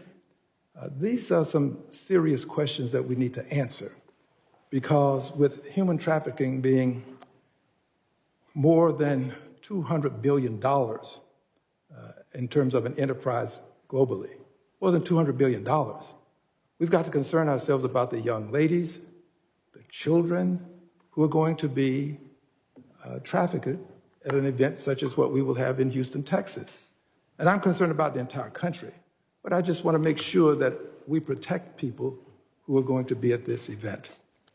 Chief, if I may ask you, Deputy Chief, what are your thoughts in terms of where we are with human trafficking in terms of preparedness to deal with it? Because we know that it will occur, and it will occur in a huge, massive way in Houston, Texas, if we're not careful. So how do we deal with it? I'm glad you raised that issue, very important issue. Major sporting events around the world are known to have human trafficking occur when they happen. And so we're educating our frontline officers and teaching them to recognize the signs of human trafficking. We're partnered with the FBI on different task forces that target human traffickers and internet crimes against children crimes. We're also reaching out to our private partners, hotels, to let them know what the signs are, and the airport, And we're really doing a broad education campaign so that people can report these signs and we can respond appropriately. So I think we are positioned well to combat human trafficking, and we know it is a major concern. Thank you. Well, thank you very much. And I appreciate you saying it's a major concern and where you are positioned. But it's my understanding that you need money to facilitate and to activate the necessary people power to make the difference.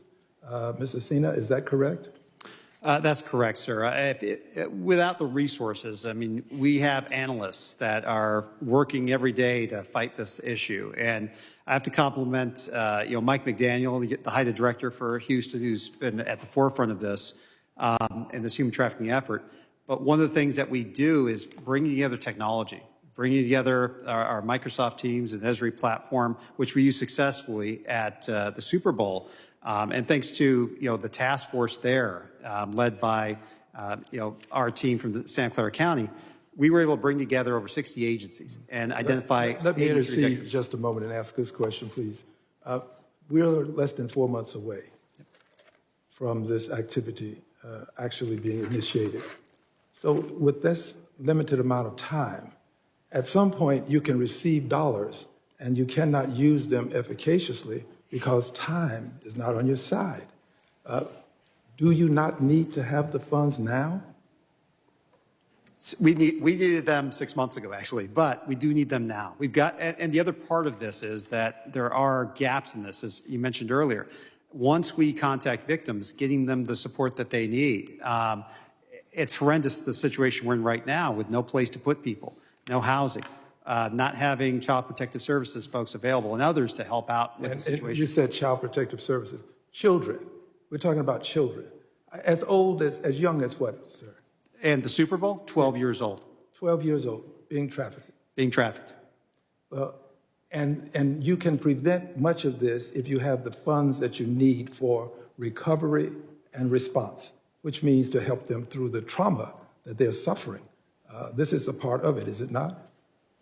Absolutely, sir. Without those resources, we can't get the victims the help, and they can get pulled back into being trafficked again. Thank you for the time, Mr. Chairman. Thank you. Gentleman's time has expired. The chair now recognizes myself for 5 minutes. Thank you all for being here. We have a lot of activities that are going to be ongoing in the next 2 to 3 years. America's 250th birthday, the World Cup, the Olympics, not to mention the normal pace that we keep up with just normal events around the country. So I'll start by saying thank you. The work that you do is incredibly important. I have visited several fusion centers, and Mr. Sina, I appreciate just how nuanced it is. And agree with my colleague, Mr. Crane, that if this is not bipartisan, if we can't move in a bipartisan way to fund the security of our homeland, then what are we doing? And let's get to some of those questions about just how important it is. So given the activity that we have seen from the cartels recently that have happened in Mexico in the last 3 to 4 days, what kind of threat are we looking at the possibility? Is this something that you're concerned about? Mr. Sina, I'll ask you, what can the fusion centers be doing? What are they doing to mitigate that threat? Transnational organized crime groups out there are a tremendous threat to our country. Fusion centers and the HIDTAs and our risk partners have worked for a long time to fight those threats. But every day we see this increase in rhetoric, and not only that, now we see violence south of our border. They are not that far away to cause problems here. And our country is a location where they raise funds, and we are the source of their income. But we don't know how they will react to whatever threat they perceive from anyone, whether it be Mexico or the United States, and what harm they may cause. I mean, right now with fentanyl trafficking, and I think we've discussed this, privately, is that, I had over, and still have, over 500 Hondurans that have been operating in our region, at one point, all selling dope in a square mile area in San Francisco. We have fought back on that, thanks to the support of the city and county of San Francisco, the mayor's office, the district attorney, the police chief, and the sheriff, as well as the United States Attorney's Office and our DAs from around the region and sheriffs and other chiefs of police. We are going to be receiving an award for the HIDA program for our San Francisco Metro Task Force because we have pushed back on that. The city is a much cleaner place. It's a much safer place. People are not dying in the numbers and droves that they were in that city before. But we cannot turn our backs on these groups because they continue to be a major threat. And when we talk about special events, those folks are there to sell fentanyl, to sell dangerous drugs, and to sell human beings. And there's no reason they can't turn to violence while they're there, depending on what the geopolitical environment is at the time. Well, thank you for that. Chief Maven, thank you for being here. From the local and state level, how important is it to have qualified INA personnel for deployed to the fusion centers? What kind of information do you need? How do you work together? Give us a sense of what we just heard mitigating these threats. Thank you. It's absolutely important to have them work in the fusion center. We can't just show up one day in the middle of a critical incident and start working together. So we have to have them embedded in the fusion center real time for months in advance, years in advance to establish those relationships. They act as a critical bridge between other cities, between the IC community and local law enforcement to be able to push out intelligent products and safely secure these events. So it is critical. Let's talk about drones. That was a previous discussion. Just looking at the rapid expansion, I know there's many drone incursions that happen on the southwest border. We saw one in El Paso recently, or I think alleged that it was a drone activity. What can we be doing? How do the fusion centers react? And what is the threat that we're worried about mitigating at the major events in the next year, Mr. Sina? For me, it's having state and local partners, not just with the authorities, but the tools and resources to prevent the threat. Without those, we're lost. The other piece of this is that the ability for drones to carry a payload, even if it's a small payload, can cause panic. If it's a white powder dropped, well, who knows what that is? Stampede alone will injure people. Even worse if it's some type of poison that could harm people, like fentanyl. There are a lot of threats out there, but we need the resources, early detection, and that integration, like we see in Las Vegas, where we have Federal Air Marshal Service personnel in the fusion center. We need the people in the center. That's the whole purpose of a fusion center, is to bring people together. So without those federal, state, and local resources in the same place at the same time, looking for the same threats, we're going to miss things. Thank you. My time has expired. Chair now recognizes the gentleman from Virginia, Mr. Walkinshaw. Thank you, Mr. Chairman, for convening today's hearing, and to our witnesses for joining us. I represent Fairfax County, a proud part of the National Capital Region, largest jurisdiction in the National Capital Region. As Mr. Nelson knows, our region is designated as a high-threat, high-density area, which permits us, and I know this has been discussed by the ranking member and others, to receive Urban Area Security Initiative grant funding, which enhances our regional preparedness, strengthens public safety, helps fund and refund terrorist response training, camera networks, emergency alert systems, and coordination tools, all of the tools that keep our national capital region and our nation's capital safe. But as the threat levels remain very high for our region as we prepare for major events, America 250, the World Cup, the administration moved last year to slash $40 million in Homeland Security funding from our region, cutting preparedness grant funding by 90%. And I know there's been some conversations around the DHS funding situation and the shutdown at DHS right now, which we need to work together to resolve. But it's important to note that the administration has been shutting down elements of DHS throughout this term, and this grant program is one of them. State and local entities in Virginia and across our region have served as reliable partners in emergency response efforts. We send law enforcement and first responders to help recovery efforts after the tragic and deadly collision near National Airport. I was just at an event with the families of those who lost their lives in that tragic collision. Fairfax County police officers were here at the Capitol on January 6, 2021, working to repel the insurrectionists. But these drastic cuts to grants would erode Fairfax counties, and I think other jurisdictions in our region, overall emergency preparedness and response capabilities. And national special security events occur frequently in our region. It's not a rare thing. It's a weekly thing. It would also hinder our ability to conduct training and obtain new equipment that might no longer be able to be paid for by local funding and reimbursed. It's defunding the police is what it is when the administration cuts these grant programs that help to fund local law enforcement. It jeopardizes safety of Americans in our region and all across the country. And I think Virginians and all residents of our region deserve clear answers as to why the administration believes they don't need the resources to protect against terrorist threats and other incidents. I want to ask Mr. Nelson, in the past year, in your view, has the threat level to our region, the National Capital Region, increased or decreased, the overall threat level? Increased also in regards to at the local and state level. So the federal threat has always been high here. However, we're seeing an increase in threats at the state and local level that is also increasing now, which is making it even more complex. Okay. And can you just speak specifically how these grant cuts, the cuts to these Homeland Security grants, UASI and others, would hinder D.C., Maryland, and Virginia state and local law enforcement from working collaboratively to respond to incidents? And, there's a lot of conversation nationally right now about the need for federal law enforcement and local law enforcement to cooperate and partner. How do these cuts, or would these cuts, make that cooperation more difficult? It would make it much more difficult. Following the Paris attacks in 2015, I actually chaired the National Capital Region Complex Coordinated Attack Working Group, where we built systems, information sharing platforms, and resource management programs to address the complex threats in this region.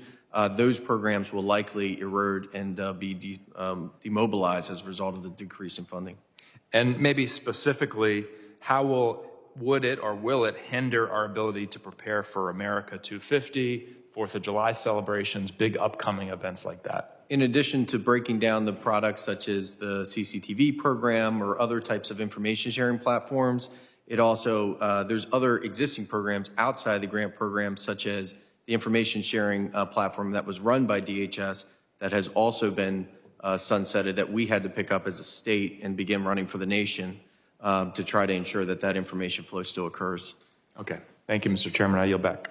Gentleman yields back. I now recognize gentleman from Tennessee, Mr. Van Epps, for 5 minutes of questions. Thank you, Mr. Chairman, for holding this hearing, and to our witnesses for joining us. And thank you for your efforts to keep Americans safe. Like many Americans, I'm excited for the America 250 celebrations and the World Cup matches. I also recognize the huge security concerns that these events bring with them, and our law enforcement's significant work to ensure the United States hosts the most successful and peaceful events in the world. Among them, DHS INA is specifically and uniquely equipped to manage threat response during national special security events. But the threats are always changing. Modern UAS and generative AI means nearly anyone, anywhere can disrupt these events with serious consequences, and we must ensure that never happens. Sticking with the theme of interagency coordination and information sharing, Mr. Sina, what real-time intelligence sharing mechanisms are there to ensure all threats are reported accurately during these events? And I know you talked about the 7 systems and some of the synchronization challenges, but if you'd care to expound upon any of that. No, definitely. At the classified level, we have the Homeland Security Data Network, HSDN, which fusion centers have within their operations to connect with DHS intel and what's available within that platform. But on the FBI side, you also have their own separate high-side systems as well, and JWICS and military side technologies. We also have the Homeland Security Information Network, which has a SharePoint site, which is Microsoft-based technology, along with an Adobe Connect system, and those two systems don't actually talk to each other. We also have within our partners at the FBI, within their CJIS division, they also manage the LEAP, Law Enforcement Portal Virtual Command Center, VCC. We also have a number of partners at the state and local level that are using everything from Microsoft to Slack to Signal to communicate. We also have local emergency operations channels and various EOC type communication areas. And the problem we have with much of these technologies is that none of them connect to each other.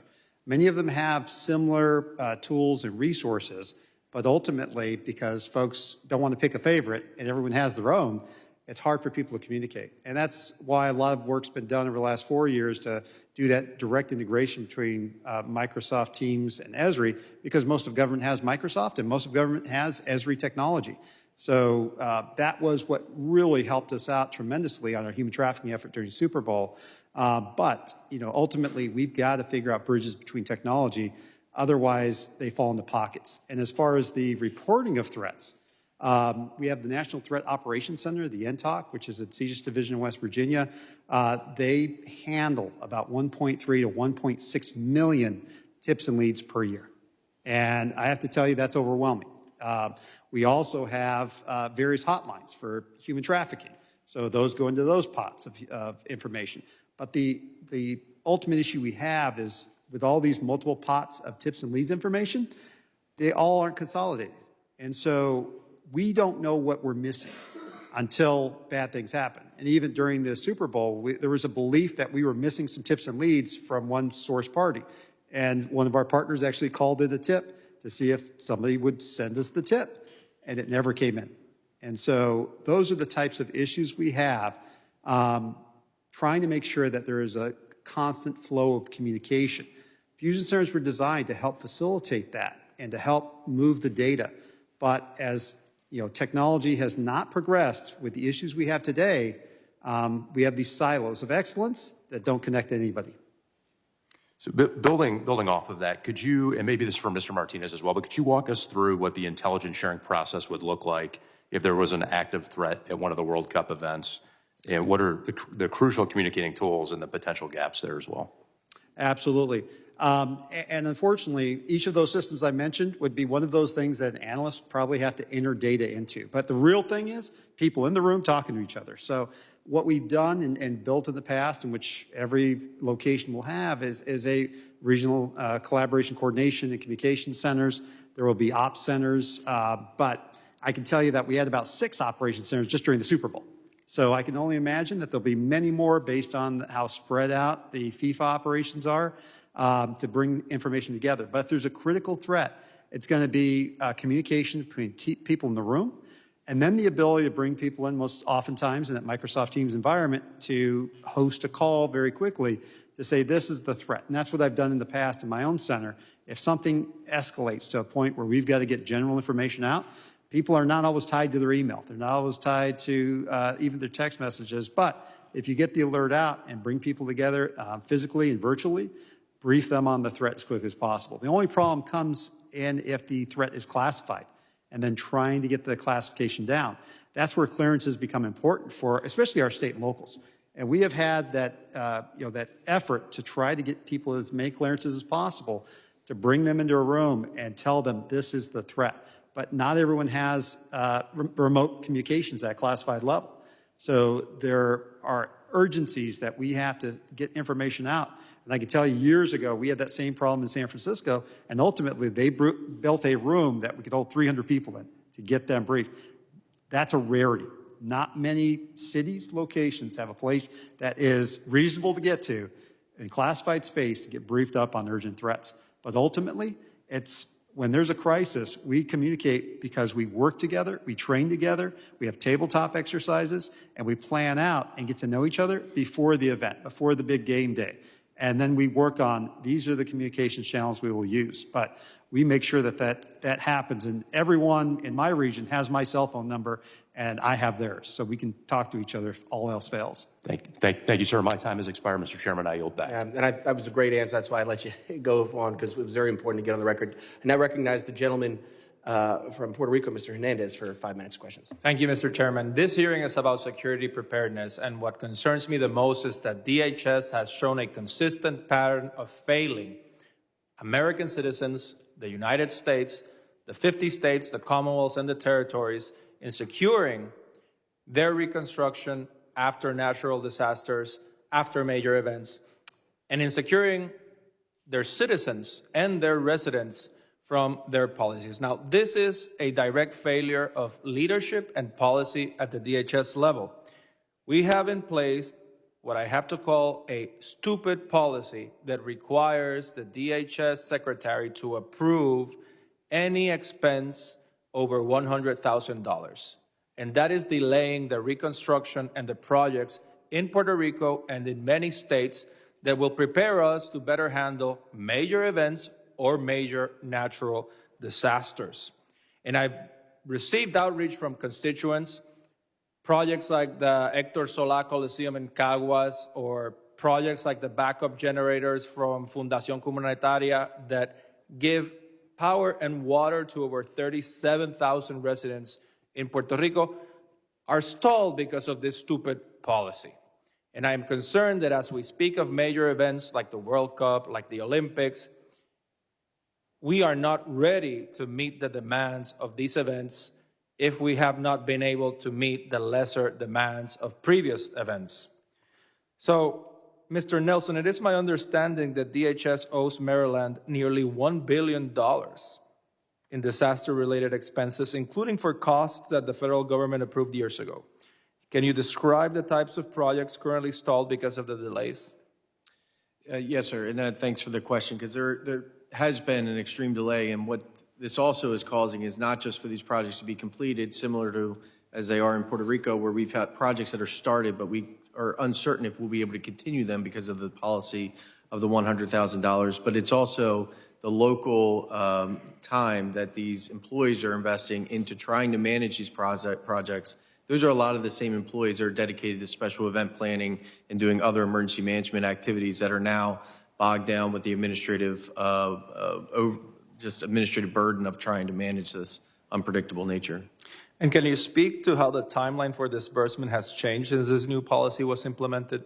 Certainly. Well, I think it's fair to say that we don't know what the timeline is. There's consistent holds that are put for administrative review, and there's no real certainty on when the funds would be released. So we're still trying to rectify, 25 and 24 funds. The future is really uncertain if we don't even know when those funds will be released. For example, we're on a deadline to accept awards by the end of 27th of February. However, those funds haven't been released, so we don't even know how can we accept them if there's an administrative hold. It gives us a very tight window by which we can do anything if we're not even notified in time to react. So if another major disaster were to strike tomorrow in Maryland, would your state be in a weaker position because of these funding delays? Maryland will always lean in and take care of their people first. The governor is committed to doing that. However, it has greatly changed our posture and put more stress on our local governments and on our state budget of trying to always put public safety first and ensuring that, but other critical programs will likely have to sacrifice as a result. So by extension, other states, commonwealths, and territories would also face, due to these policies, more strains, more risks, more adversity in accessing disaster funding and prevention capabilities. And Maryland also realizes that we're in a position where we often lend assistance to other states and territories in a time of need. We'll be less positioned to do that because of decreasing capabilities and personnel. So it doesn't just impact Maryland, it impacts our ability to support other states and the regions because of our limited capability and needing to maximize our resources. Thank you. Mr. Chairman, I yield back. Gentleman yields back. I now recognize the gentlelady from South Carolina, Ms. Biggs, for 5 minutes of questions. Thank you, Mr. Chairman, and thank you to our witnesses for being here today. This year, it's a special year for the United States. Between the America 250 celebration and the FIFA World Cup, our country will host over 70 major events across more than a dozen states. And each event will need varying levels of security, with millions of Americans and foreign tourists and athletes traveling around the country. As we go into an eventful year, we must contend with a new potential avenue for threats, which is drones, which we've already talked about a little bit. The 2026 NDAA expanded the drone mitigation and the counter UAS authorities given to state and local authorities. And I know we talked a little bit with my friend from Alabama about the training and what's going to be required, and even with technology, but I'd like to hear a little bit more on how you think the federal, state, and local authorities will work together to mitigate those threats of drones to the major events in dozens of cities across the United States. And is there any way that counter UAS authorities could be improved for quicker and more efficient response to threats? And I'll leave that open to anyone who wants to respond. If I may start, Mrs. Biggs, the area that we're currently in, the National Capital Region, has the most complex airspace of anywhere in the country. So the ability for us to deal with countering UAS is extremely important. However, I would just say that in addition to the capabilities, which has been, it's been great in moving at a great pace of trying to train and equip everyone. However, we need to ensure that the plans and procedures are there, and the network of which we're sharing information about the threats and our policies.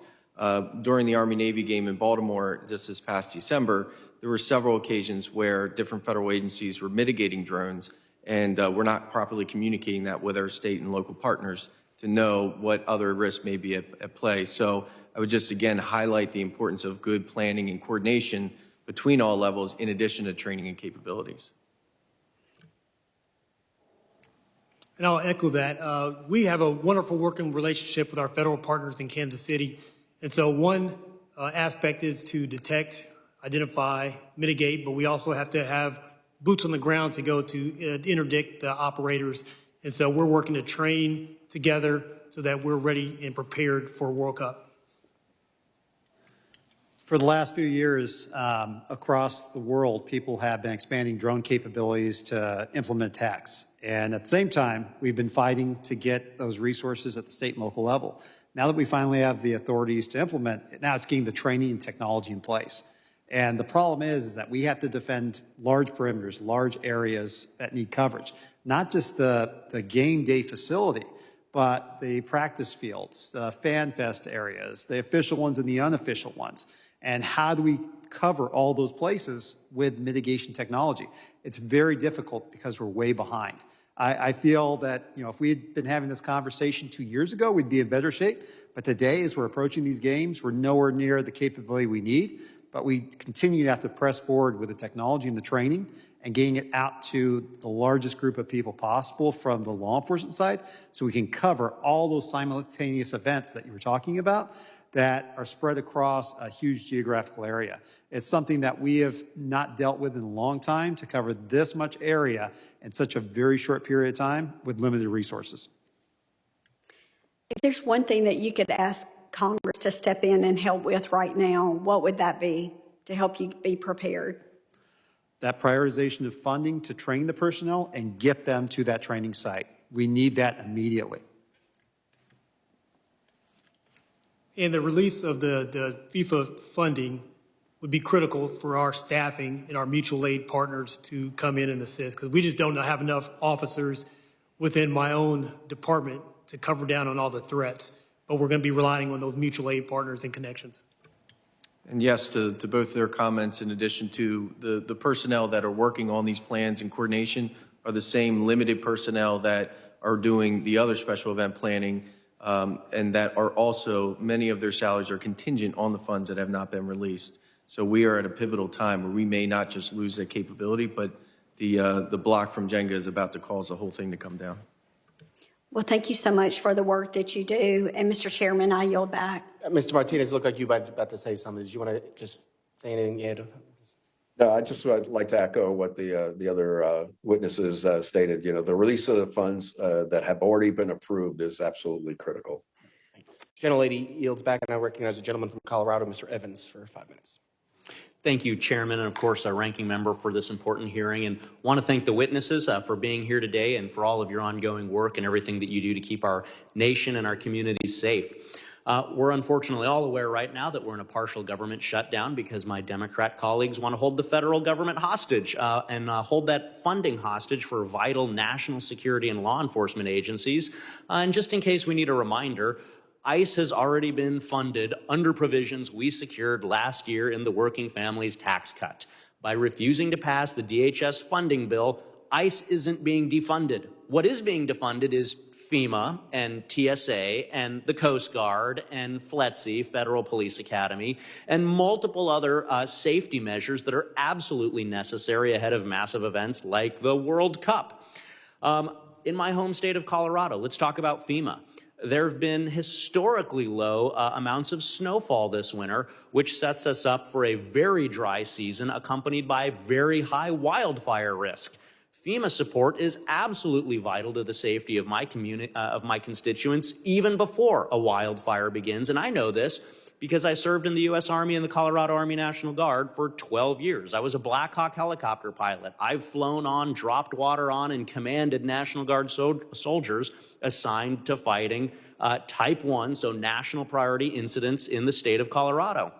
And to prepare for that, we would always do, typically in April, a pre-operation planning conference just to make sure everybody's on the same page. Multiple different agencies, 15, 20 agencies, federal, state, and local, are on the same page to support and strengthen that collaboration in preparation for the wildfire season ahead. And without adequate funding for DHS, for agencies like FEMA, this interagency coordination is jeopardized, and more communities, more lives are at risk, to say nothing of the environmental damage that happens if we can't respond to things like wildfires.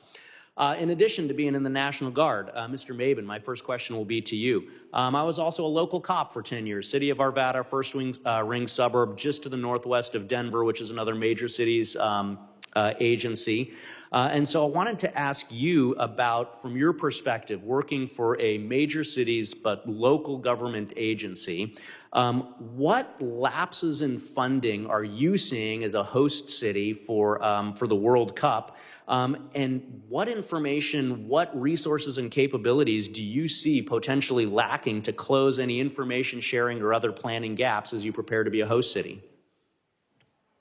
As far as information sharing, we are seeing, the regional Kansas City Fusion Center is our major intelligence sharing hub, and we haven't seen any lapses with regard to that. The information is flowing. We're sharing with our federal partners, our other state and local partners.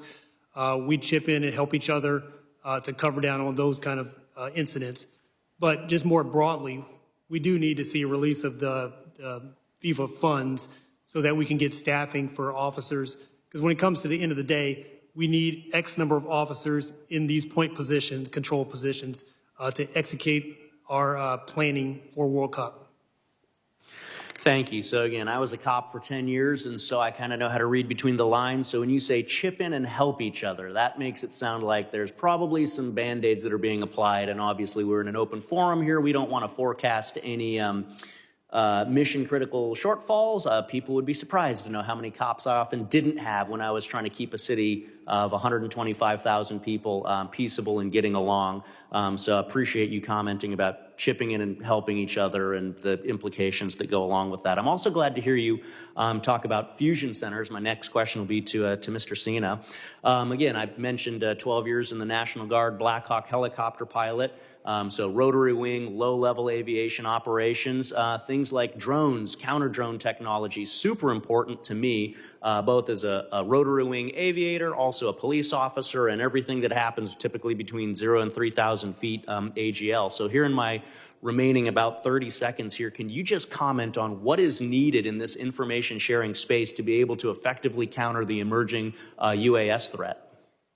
The detection equipment, the personnel in place, the threat liaison officers to get the information out there on suspicious activity reporting. We need tips and leads. That Central California Intelligence Center threat to the Super Bowl that we received regarding drones, it's tips and leads. That's the bottom line. So we need people that can do the outreach. We need people that can do the training. And we also have field intelligence team members that are out there on the ground looking for those threats and working with teams to mitigate them as quickly as possible. Without the funding, without the resources, those teams aren't there. Those analysts aren't there. Those tips and lead processes are not there. And I think as we've seen, this is a game-changing threat that we need to be able to counter. Mr. Chairman, yield back. Gentleman yields back, and I recognize the gentleman from Missouri, Mr. Alford, for 5 minutes of questions. Well, thank you, Chairman Garbarino, for allowing me to wave on to this important hearing today. Kansas City is proud to serve, as you all know, as one of the host cities of the World Cup in Missouri's 4th Congressional District. And across the Kansas City region, local, state, and federal partners have been working diligently to prepare for the influx of visitors and the complex security environment that comes with an event like this. That's why today's hearing is so important. Strong, timely intelligence sharing between federal, state, and local and tribal territories and private sector partners is essential for preventing threats, managing crowds, and ensuring public safety. When that information flow works well, it enhances situational awareness and allows our local law enforcement to act quickly and confidently. And I'm particularly interested in ensuring that host cities like Kansas City are receiving the support, intelligence, and resources they need to execute security missions effectively. Deputy Chief Maben, good to see you here in the swamp. Thank you. Yeah. Thank you for appearing before this committee today. The funding is not coming through from the federal government due to the holdup. What does that mean to Kansas City? Because the Kansas City budget is in trouble as it is. And in fact, Chief Stacey Graves, who's done a wonderful job of managing the great Kansas City, Missouri Police Department, is now having to cut costs severely to ensure just basic services. How is this holdup in funding affecting our plans to keep Americans safe in Kansas City this summer? We began planning, full-time planning for this probably 2 years ago. We've taken into account multiple different contingencies. We have planning at the stadium, at the different hotel venues, at the Fan Fest, equipment, intelligence, and just operationally. And as we have those plans in place, if we do not have people to execute those plans, then those plans are ineffective. And so right now we're in a critical stage where we need those funds committed and released so that our mutual aid partners have assurances and they can come in and assist us with just boots on the ground for those plans. For those who don't know, Kansas City is in the heart of America, heart of Missouri, heart of America. It sits at the intersection of I-49 and I-70, which before now was already a hub for human trafficking. I know that is a huge concern for your department and those also dealing with the safety. Talk about that. And we are aware that on major sporting events, it's also always a concern of human trafficking. And so we're trying to get that message out to our local partners. We're working with hotels and the airport to recognize signs of human trafficking. We've trained our officers to recognize signs and to be able to respond and get folks resources. We're also working with the FBI on task forces so we can combat human trafficking. It is a major concern, and that it features heavily in our plans for the World Cup. And of course, the border is shut down a lot better than it was under President Biden, but fentanyl, methamphetamine, cocaine are still big issues in the Kansas City region. Yes, as they are with other large cities. And so we work closely with our federal partners on task forces to combat drug trafficking organizations, human trafficking, and other violent criminal organizations. Well, Deputy Chief, thank you again for being here, and to all of our partners in Kansas City, thank you as well. It's going to be a fabulous turnout. We're expecting some 600,000 people to converge on Kansas City for this, to show off Kansas City once again. I will say to the Democrats out there listening now, we have fully funded ICE through the One Big Beautiful Bill. So that fight is not a good fight for you to take up right now. What you are putting in jeopardy is the safety of American citizens that rely on FEMA, that rely on the Coast Guard, that rely on the Secret Service, that rely on cybersecurity to keep us safe in America. It is time to end the partial shutdown led by the Democrats. And with that, I yield back. Gentleman yields back, and I want to thank the witnesses all for traveling here today. One thing clear, we got to get you all the money. So that's our job. So thank you all again for being here, and I have additional questions that I will be submitting in writing, and the members the committee may have some additional questions for you, and we would ask that you all respond to these in writing. Pursuant to Committee Rule 7E, the hearing record will be held open for 10 days. Without objection, this committee stands adjourned.